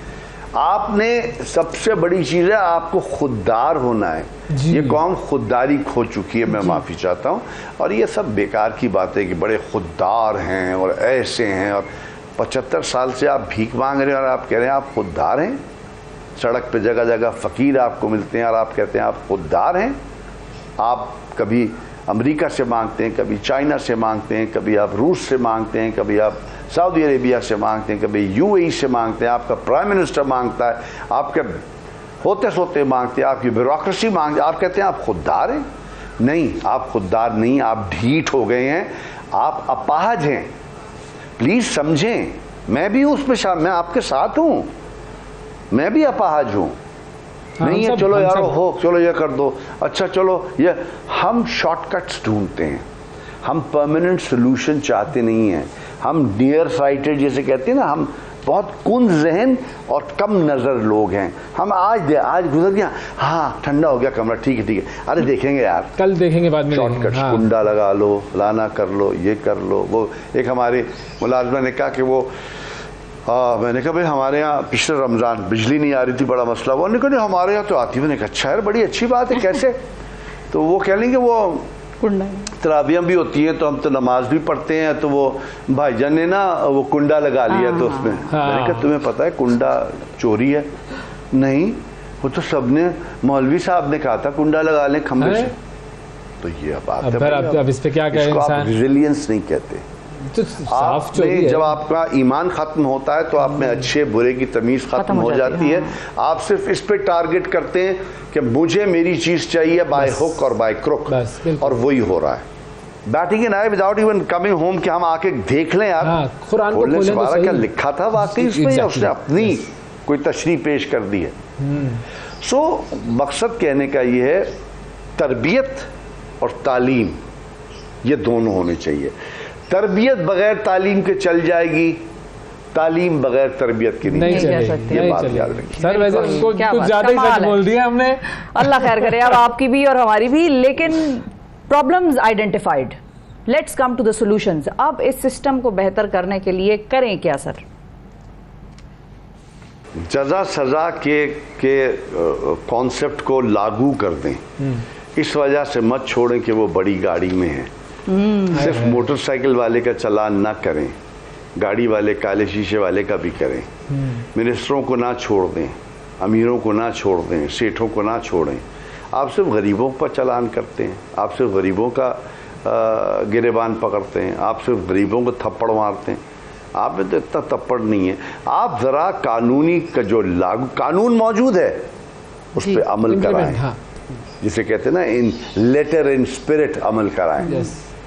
वो अब क्या बात, आजकल ज़माना बड़ा ख़राब है भैया, हम नहीं चाहते कि हमें रात को दरवाजे खटखटाए जाएं, लेकिन ये कि बस देखना पड़ेगा और ख़ुद ही देखना पड़ेगा, कोई बाहर से नहीं आता जी। हम मिन हैसिल कौम अगर ठीक हो सके, हम खुद होंगे तो होंगे, खुद बखुद टूट के गिरती नहीं जंजीर, कभी बदली जाती है बदलती नहीं तकदीर कभी। वाह वाह वाह वाह खालिद साहब, क्या पॉइंट पे सर आपने सेगमेंट का इख्तिताम कर दिया सर। क्या बात है, वाह। अल्लाह ताला आपको हिफाजत से रखे, और खुश रखे, और इसी तरह लोगों की जोड़ने की तौफीक देता रहे, लोगों की जिसको कहते हैं ना सिखाने की, सीख देने की तौफीक देता रहे। एक वक्फे की तरफ हम बढ़ते हैं नाजरीन, वक्फे के बाद आपसे करेंगे दोबारा मुलाकात। Stay with us. सुबह सवेरे पाकिस्तान, सुबह सवेरे पाकिस्तान, सुबह सवेरे पाकिस्तान। वेलकम बैक सुबह सवेरे पाकिस्तान में एक मरतबा फिर खुशामदीद। जब मैं कराची से इस्लामाबाद शिफ्ट हुआ तो एक फ़र्क जो मैंने देखा वो ये था कि आपको यहाँ पर हर तरफ हरियाली नज़र आती है। सांस लेने में ही वो फ़र्क वाज़े हो जाता है। जब आप सांस लेते हैं आपको लगता है आपके अंदर ऑक्सीजन जा रही है। कराची में आप सांस लेते हैं तो आपको लगता है कि भाई वो ट्रैफिक का धुआं जो है वो आपके अंदर जा रहा है फेफड़ों में, तो वो एक अलग माहौल था। फिर दूसरा जो विजुअली अपीलिंग जो कलर है हमारे लिए ग्रीन, वो हर जगह यहाँ पर नज़र आता था, तो ये एक बहुत बड़ा फ़र्क है। अब अगर हम अपने शहरों को हरा भरा बनाना चाहें तो उसके लिए हम क्या कर सकते हैं? हुकूमत ने एक इदारा बनाया हुआ है जिसका नाम है पाकिस्तान हॉर्टिकल्चर अथॉरिटी। अब ये अथॉरिटी क्या काम करती है, कैसे ये हमारे शहरों को सरसब्ज व शादाब बनाने के लिए काम करती है, और हम किस तरीके से इस इदारे के साथ कनेक्ट हो सकते हैं, इस पर हम बात करेंगे। पाकिस्तान हॉर्टिकल्चर अथॉरिटी रावलपिंडी के डायरेक्टर जनरल जनाब अहमद हसन राजा साहब हमारे साथ मौजूद हैं। अस्सलाम वालेकुम। वालेकुम अस्सलाम। कैसे हैं सर? ठीक ठाक है? फाइन, आप कैसे हैं? मैं तो समझा आपको हरा वेस्टकोट पहन कर आएंगे लेकिन नीला पहना हुआ है आपने, मैचिंग की हुई हमसे। थैंक यू सर, बहुत शुक्रिया। ये जो इदारा है इसके बारे में थोड़ा सा बताएं कि बुनियादी तौर पर इसका काम, हमें तो लगता है कि भाई पार्क्स वगैरह मेंटेन कर दिए, लेकिन लेकिन ज़रा डिटेल में अगर बता सकें। बेसिकली PHA जो है ये पार्क्स एंड हार्टिकल्चर अथॉरिटी है, ये गवर्नमेंट ऑफ पंजाब ने पंजाब में मुख्तलिफ बड़े जो डिवीजनल हेडक्वार्टर्स हैं उस पर ये बनाई हुई है। इसका मकसद ये है कि beautification of cities and horticulture work और पार्क्स की मेंटेनेंस, ठीक है, मेन इसका यही काम है जो आप बता रहे हैं। तो इसमें ये बड़ा पहले चूँकि ये metropolitan corporation and MCs local governments इसको देख रही थी, अब इसको पार्क्स एंड हार्टिकल्चर अथॉरिटी देख रही है जो स्पेसिफाइड इसी काम को देखती है। तो इससे पंजाब में बड़ी बेहतरी आई है। अच्छा, पहले तो आपने देखा होगा कि हमारे जितने बिग सिटीज़ थे उसमें आपको ग्रे स्ट्रक्चर्स नज़र आ रहे थे और इतना हार्टिकल्चर वर्क नहीं था। तो इसमें बड़ा अच्छा गवर्नमेंट का इनिशिएटिव है जिस पे ये काम कर रहे हैं। इसी तरह पिंडी भी कर रही है। पिंडी में मेरे पास 53 पार्क्स हैं, अच्छा, जिनको हम मेंटेन कर रहे हैं, जिसमें पब्लिक पार्क्स हैं, कम्युनिटी पार्क्स हैं, डिफरेंट फैमिली पार्क्स हैं। और उस मेंटेनेंस में क्या क्या काम आता है? उसमें हार्टिकल्चर वर्क्स है, उसका सॉफ्ट कंपोनेंट भी है, हार्ड कंपोनेंट भी है। हार्ड कंपोनेंट में आपके ये जितने राइड्स वगैरह आ जाती हैं बच्चों के लिए या बाकी कोई सिटिंग एरियाज हैं वो है। अच्छा, और साथ हार्टिकल्चर वर्क होता है हमारा। ठीक है। अब ये जो शहर हैं हमारे, हमने बनाना है जी इनको सब्ज़ो शादाब, तो एक काम तो आपका होगा जो आप कह रहे हैं कि वो कर रहे हैं, उसके अलावा और क्या क्या इनिशिएटिव्स लेते हैं और लोग किस तरह जुड़ सकते हैं, क्या कर सकते हैं? इसमें बेसिकली हमने अभी जो पिंडी में करने लगे हैं वो हमने ये किया है कि हमने हर घर को एक पौधा लगाने का कहा हुआ है। अच्छा, जिस घर में स्पेस नहीं है उसकी ड्रिलिंग के लिए हम उसको फैसिलिटेट करेंगे, ठीक है, तो स्पॉन्सर करेगी गवर्नमेंट। और हम लोगों को ये भी ट्रेनिंग्स भी दे रहे हैं, लोगों के साथ जाके मिल भी रहे हैं, उनसे कह रहे हैं कि आप रूफ गार्डनिंग में आ जाएं, आप हॉर्टिकल्चर उसमें आ जाएं जिसके पास स्पेस नहीं है, उसमें हॉरिजेंटल में आ जाएं। हॉरिजेंटल गार्डनिंग भी हो रही है, रूफ गार्डनिंग हो रही है, लोग उस पर आ जाए, वो लोगों को करते हैं। और जितने मीडियंस हैं उनको मेंटेन कर रहे हैं। जहाँ पे हमें PHA को जहाँ पे कोई स्पेस मिलती है वहाँ पे कर दे, ये सही है, ये है। अच्छा, लेकिन ये जो आपने टर्मिनोलॉजी इस्तेमाल की कि भाई वर्टिकल गार्डनिंग या रूफ गार्डनिंग, ये तो बड़ी टेक्निकल चीजें, बड़ा पैसा वैसा खर्च होता है, तो कैसे एक आम आदमी कर सकता है? पैसा नहीं, डिफरेंट आपने हॉर्टिकल्चर में करना है, आपने हॉरिजेंटल में करना है तो आपने जस्ट एक स्टैंड बनाना है, उस स्टैंड के ऊपर आपने प्लांटेशन कर देनी है। आपने देखी होगी मुख्तलिफ स्टैंड्स पे प्लांटेशन, आपने देखी होगी। रूफ के लिए आपने जस्ट एक रूफ की ट्रीटमेंट करवानी है कि उसका सीपेज नीचे ना आए, और उसके ऊपर आप जो मर्जी करें, आप अपनी किचन गार्डनिंग कर लें, जो मर्जी करें। PHA इसमें क्या असिस्टेंस फराहम करता है? इसमें मेरे पास एक बड़ी अच्छी टीम है, मेरे पास 18 ADs हैं, उनमें से 12 ADs जो हार्टिकल्चर के हैं, जो बेसिकली सारे MPhil PhD मास्टर्स जो इन्होंने हार्टिकल्चर और लैंडस्केपिंग में की हुई है। हमारी सर्विसेज मौजूद है। हम तो लोगों से कह रहे हैं कि आप आएँ, हम आपको फैसिलिटेट करेंगे। बेसिकली रूफ गार्डनिंग में हम उनको कंसल्टेशन दे सकते हैं। ट्री प्लांटेशन में तो हम जितना उसके लिए स्पॉन्सर कर सकते हुए गवर्नमेंट वो करेगी उनको। सही है। हम फ्री अभी जो मानसून सीजन आ रहा है तो हम इसमें लोगों को देंगे, फ्री प्लांट्स देंगे, हाँ स्टॉल्स लगेंगे हमारे। अच्छा, यस, हम उनको प्रोवाइड करेंगे फ्री प्लांट्स। और अगर उनको स्पेस नहीं मिल रही है तो अगर ड्रिलिंग की कोई पैसे लगते हैं तो वो भी हम उनको देंगे। अच्छा, ये तो फिर इंटरेस्टिंग चीज है। मुफ्त कहाँ छोड़ती है हमारी कौम? आपको बताते हैं लोग पौधे पौधे लगाएं, मुफ्त का नहीं मसला है, मुफ्त का मसला नहीं है। चले, अच्छा, लेकिन ये बताएं कि जब शहरों की डेवलपमेंट हो रही होती है तो हॉर्टिकल्चर जो पार्क्स और ये सारा ज़ाहिर है आपका डोमेन है, तो शहरों में कौन सी ऐसी चीज़ है जो आप लोगों को बतौर इदारा बॉदर करती है कि भाई ये चीज़ यहाँ पर बन रही है या ये चीज़ ऐसी नहीं होनी चाहिए थी, अगर यहाँ पे साथ पार्क होता, वो थोड़ी सी डेवलपमेंट का अगर आप उसमें हमने गवर्नमेंट के साथ बैठ के चीज़ें डिसाइड हो चुकी हैं कि मिनिमम 7% एरिया उन्होंने ग्रीन एरिया देना है। जब भी कोई सोसाइटी का अप्रूवल होगा, किसी और इस तरह के टाउन का अप्रूवल होता है तो मिनिमम 7% एरिया ग्रीन एरिया होगा। वो हम इंश्योर करवाते हैं, जो हमारी डेवलपमेंट अथॉरिटीज़ हैं इनके साथ बैठ के, कि इससे कम नहीं होगा। ठीक है। और वो डेवलपमेंट अथॉरिटीज़ और डिस्ट्रिक्ट एडमिनिस्ट्रेशन की रिस्पॉन्सिबिलिटी है कि उसको चेक करें कि कहीं उसको उन्होंने वो तो नहीं कर दिया कि चेंज ना कर दें, वो करते हैं हम। और बाकी अभी हमने जो कमिश्नर रावलपिंडी है इसमें तो उन्होंने डायरेक्शन ये भी पास कर दिया कि जितनी नई स्कीम्स होंगी उसकी हॉर्टिकल्चर वर्क भी PHAs देखेंगी, वो खुद से नहीं करेंगे। अच्छा, ओके। जब मैं जब वो उस पर मुफ्त पे अटका हुआ हूँ कि मुफ्त में पौधे मिल रहे हैं, तो ले लेना चाहिए ना, अच्छी बात है। मतलब लोग आते हैं आपके पास क्या? अभी नहीं, अभी इस मतलब वैसे जनरली मैं पूछ रहा हूँ, लोग हमारे पास फ्री के लिए अभी नहीं आ रहे क्योंकि लोगों को पता नहीं है। जब मानसून सीजन स्टार्ट होता है, ट्री प्लांटेशन कैंपेन स्टार्ट होगी तो पूरे शहर में हमारे स्टॉल्स लग जाएंगे, हम लोगों को वहाँ पे फ्री डिस्ट्रीब्यूट करेंगे। ये पहले भी एक्टिविटी हुई होगी ना? ये पहले भी होती रही है। तो उस पर रिस्पॉन्स पब्लिक का कैसा होता है? बड़ा अच्छा होता है। बस सस्टेनेबिलिटी का इशू होता है, लोग ले जाते हैं, आगे उसकी टेक केयर नहीं होती। अगला सवाल मेरा यही था कि पौधे को मेंटेन करना, उसका ख्याल रखना, ये बिल्कुल ऐसे ही है कि आपके घर में एक औलाद है या एक पेट है, आपने बड़ा नर्चर करना होता है उसको। को, तो वो कितना मुश्किल है? ये है मुश्किल, उसमें आपका सर्वाइवल रेट कम होता है।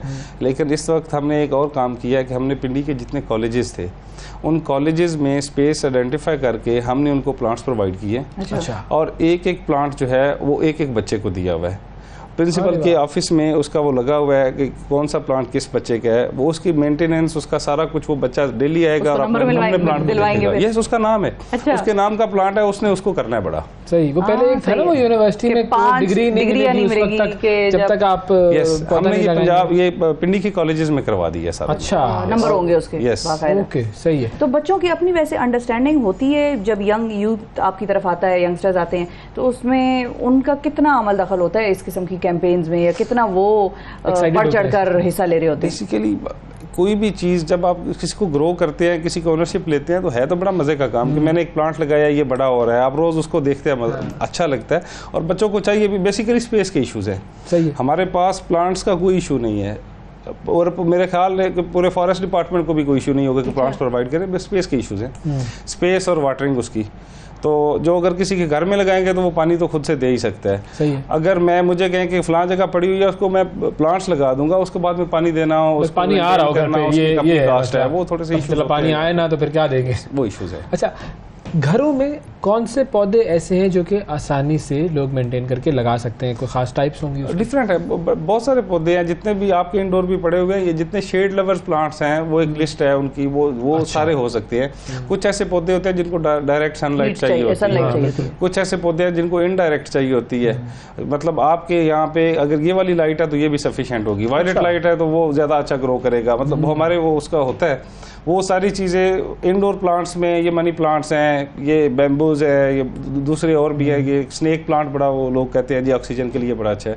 अच्छा, जी बिल्कुल। यस, वो इस तरह के प्लांट्स हैं जो आप अपने घरों में रख सकते हैं। और ये गाइडेंस भी आप देते हैं लोगों को कि भाई कौन सा प्लांट लगाएं, उसकी कैसे ख्याल रखना है उसका, क्योंकि ज़ाहिर बहुत सारे लोगों को मालूमात नहीं होती है। ये अवेयरनेस कैंपेन हम कर रहे हैं, स्कूल कॉलेजेस में भी जाते हैं, जितनी हमारी कैपेसिटी है वो लोगों को बताते हैं। अगर कोई विलिंग हो और अपने तौर पर वो आए हमारे पास, तो हम उनको ज़रूर सपोर्ट भी करेंगे साथ। ज़बरदस्त, और अच्छी बात है, क्योंकि पौधे जब तक नहीं होंगे तो फिर हम वही रोना रोते रहेंगे कि हमारे शहर तबाह हो रहे हैं, ग्रे स्पेसेस ही हैं वहाँ पर और ग्रीन स्पेसेस है नहीं। अच्छा, सर्वाइवल रेट कितना होता है कि अगर मिसाल के तौर पर 100 पौधे लगाए जाएंगे तो उसमें से कितने पौधे ऐसे हैं जो कि सर्वाइव कर जाएंगे? वैसे डिपेंड करता है आप कितनी हाइट का पौधा लगा रहे हैं। अगर आप छोटा पौधा लगा रहे हैं तो उसका सर्वाइवल रेट भी कम होगा। अगर आप थोड़ा सा ग्रो किया हुआ पौधा लेके आते हैं, थोड़ा सा एक्सपेंसिव मिलता है नर्सरी से, लोग अवॉइड करते हैं, लोग छोटा लेके आ जाते हैं। छोटे का सर्वाइवल रेट कम होता है, क्योंकि आप उसको जब एक जगह से चेंज करके दूसरी जगह पे लेके आते हैं तो ऑब्वियसली वो डिफरेंट जगह पे आएगा, तो वो उसमें एक दफ़ा उसको एक झटका लगेगा। आपने अगर उसको प्रॉपर केयर कर ली स्टार्ट में तो वो कर जाएगा, ग्रो कर जाएगा। अगर शुरू में आपने उसको वाटरिंग में थोड़ी सी सुस्ती कर दी, या कोई आपने उसको कोई, और दूसरा हम सिर्फ पौधे को पानी देते रहते हैं, लोग तो उसमें बड़ा मिनरल डालते हैं, कोई डालने चाहिए, मिनरल डालने चाहिए। छोटे से गमले में लोगों ने पौधे रखे होते हैं और उनमें बड़ा मिनरल सा, पता नहीं क्या कुछ अपना बच्चा पाल रहे हैं तो उसके लिए इतना कर रहे होते हैं, तो पौधे के लिए भी हमें करना चाहिए कुछ।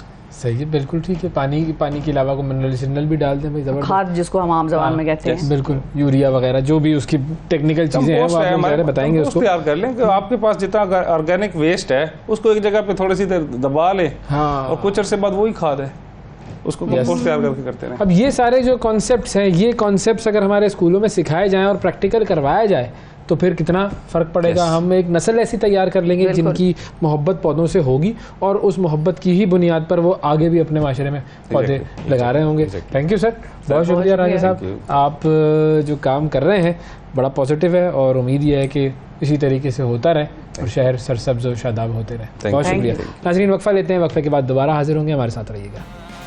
सुबह सवेरे पाकिस्तान।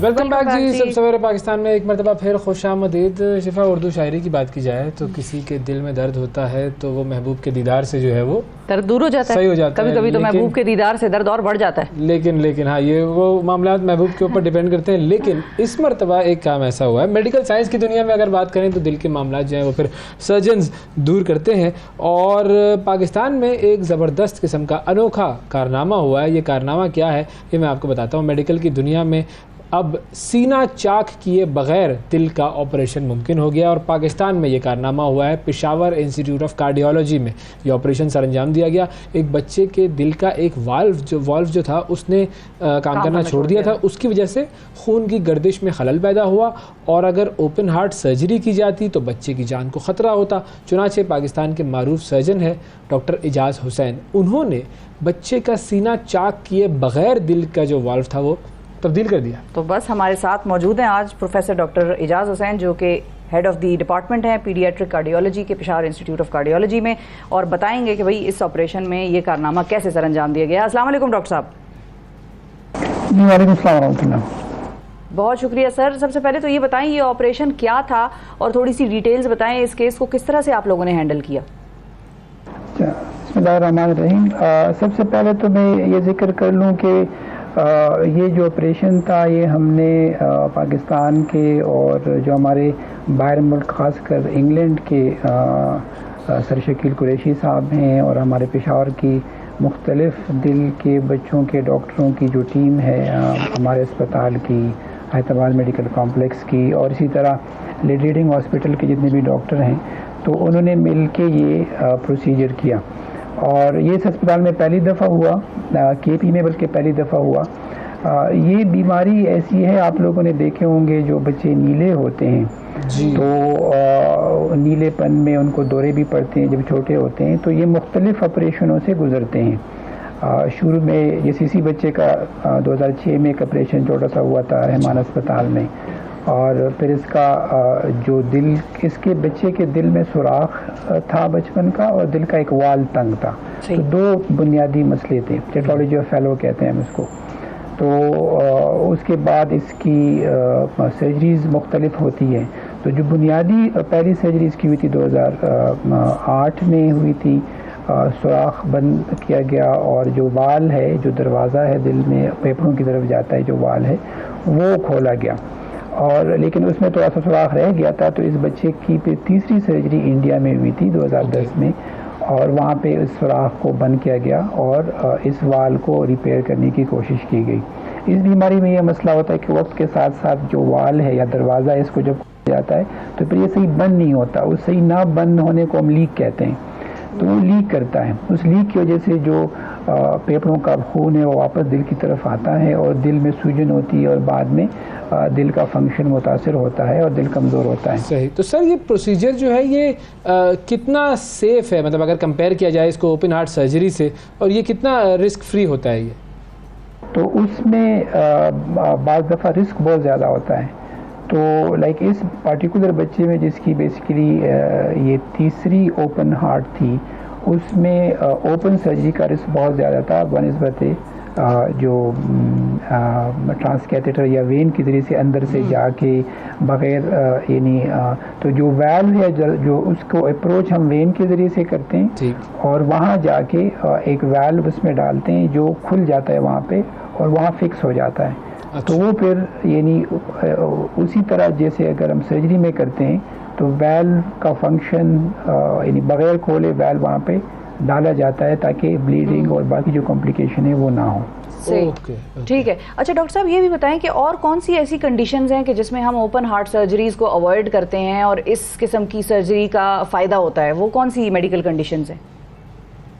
देखिए दिल के तो काफ़ी सारे बीमारियां हैं बच्चों की जिसमें दिल के सुराख हैं। वो सुराख भी मुख्तलिफ ऐसे होते हैं जिनको हम बग़ैर सर्जरी के डिवाइसेस से बंद कर सकते हैं।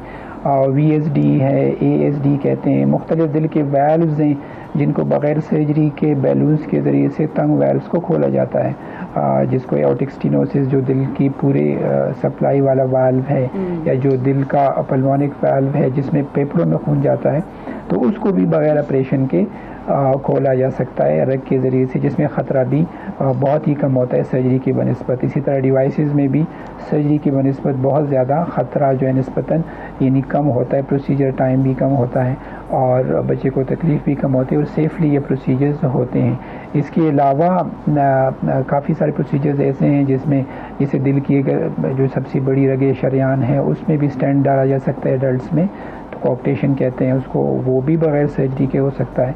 ओके, तो बच्चों में ऐसी कौन कौन सी बीमारियां हैं जिनमें ये टेक्निकली फ़ायदेमंद साबित हो जाता है ये वाला प्रोसीजर? तो बच्चों में ये काफ़ी सारी बीमारियां हैं, लंग की आर्टरीज़ हैं, उनको खोलना स्टेंट बैलून के ज़रिए से वो भी होता है। तो इसमें जितनी भी जो ट्रांसकैथेटर प्रोसीजर्स हैं जो रग के ज़रिए से की जाती हैं और जिसमें सीना नहीं खोला जाता, उसमें एंजियोग्राफी कैथ लैब में ये प्रोसीजर्स होती हैं और ये कार्डियोलॉजिस्ट करते हैं, पीडियाट्रिक कार्डियोलॉजिस्ट करते हैं। और ये अल्हम्दुलिल्लाह पेशावर में यहाँ पे यानी हमारे पेशावर इंस्टीट्यूट ऑफ कार्डियोलॉजी में सारे प्रोसीजर हो रहे हैं।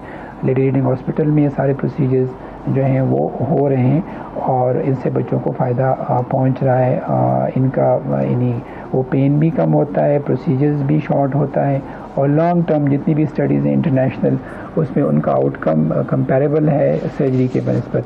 तो काफ़ी सारी बीमारियां हैं, दिल से बाहर एक रग खुली होती है जिसको हम पीडीए कहते हैं, उसको भी बगैर सर्जरी के आलों के ज़रिए से, छतरियों के ज़रिए से और प्लग्स के ज़रिए से वो बंद किया जाता है। तो बच्चों की कार्डियोलॉजी में काफ़ी एडवांसेस हैं और वो सारी मेजॉरिटी जो हैं वो यहाँ अल्हम्दुलिल्लाह KP में अवेलेबल हैं। ठीक है जी, बहुत शुक्रिया अदा करेंगे जी। डॉक्टर एजाज साहब हमारे साथ मौजूद थे और वाकई ये कारनामा है मेडिकल साइंस का।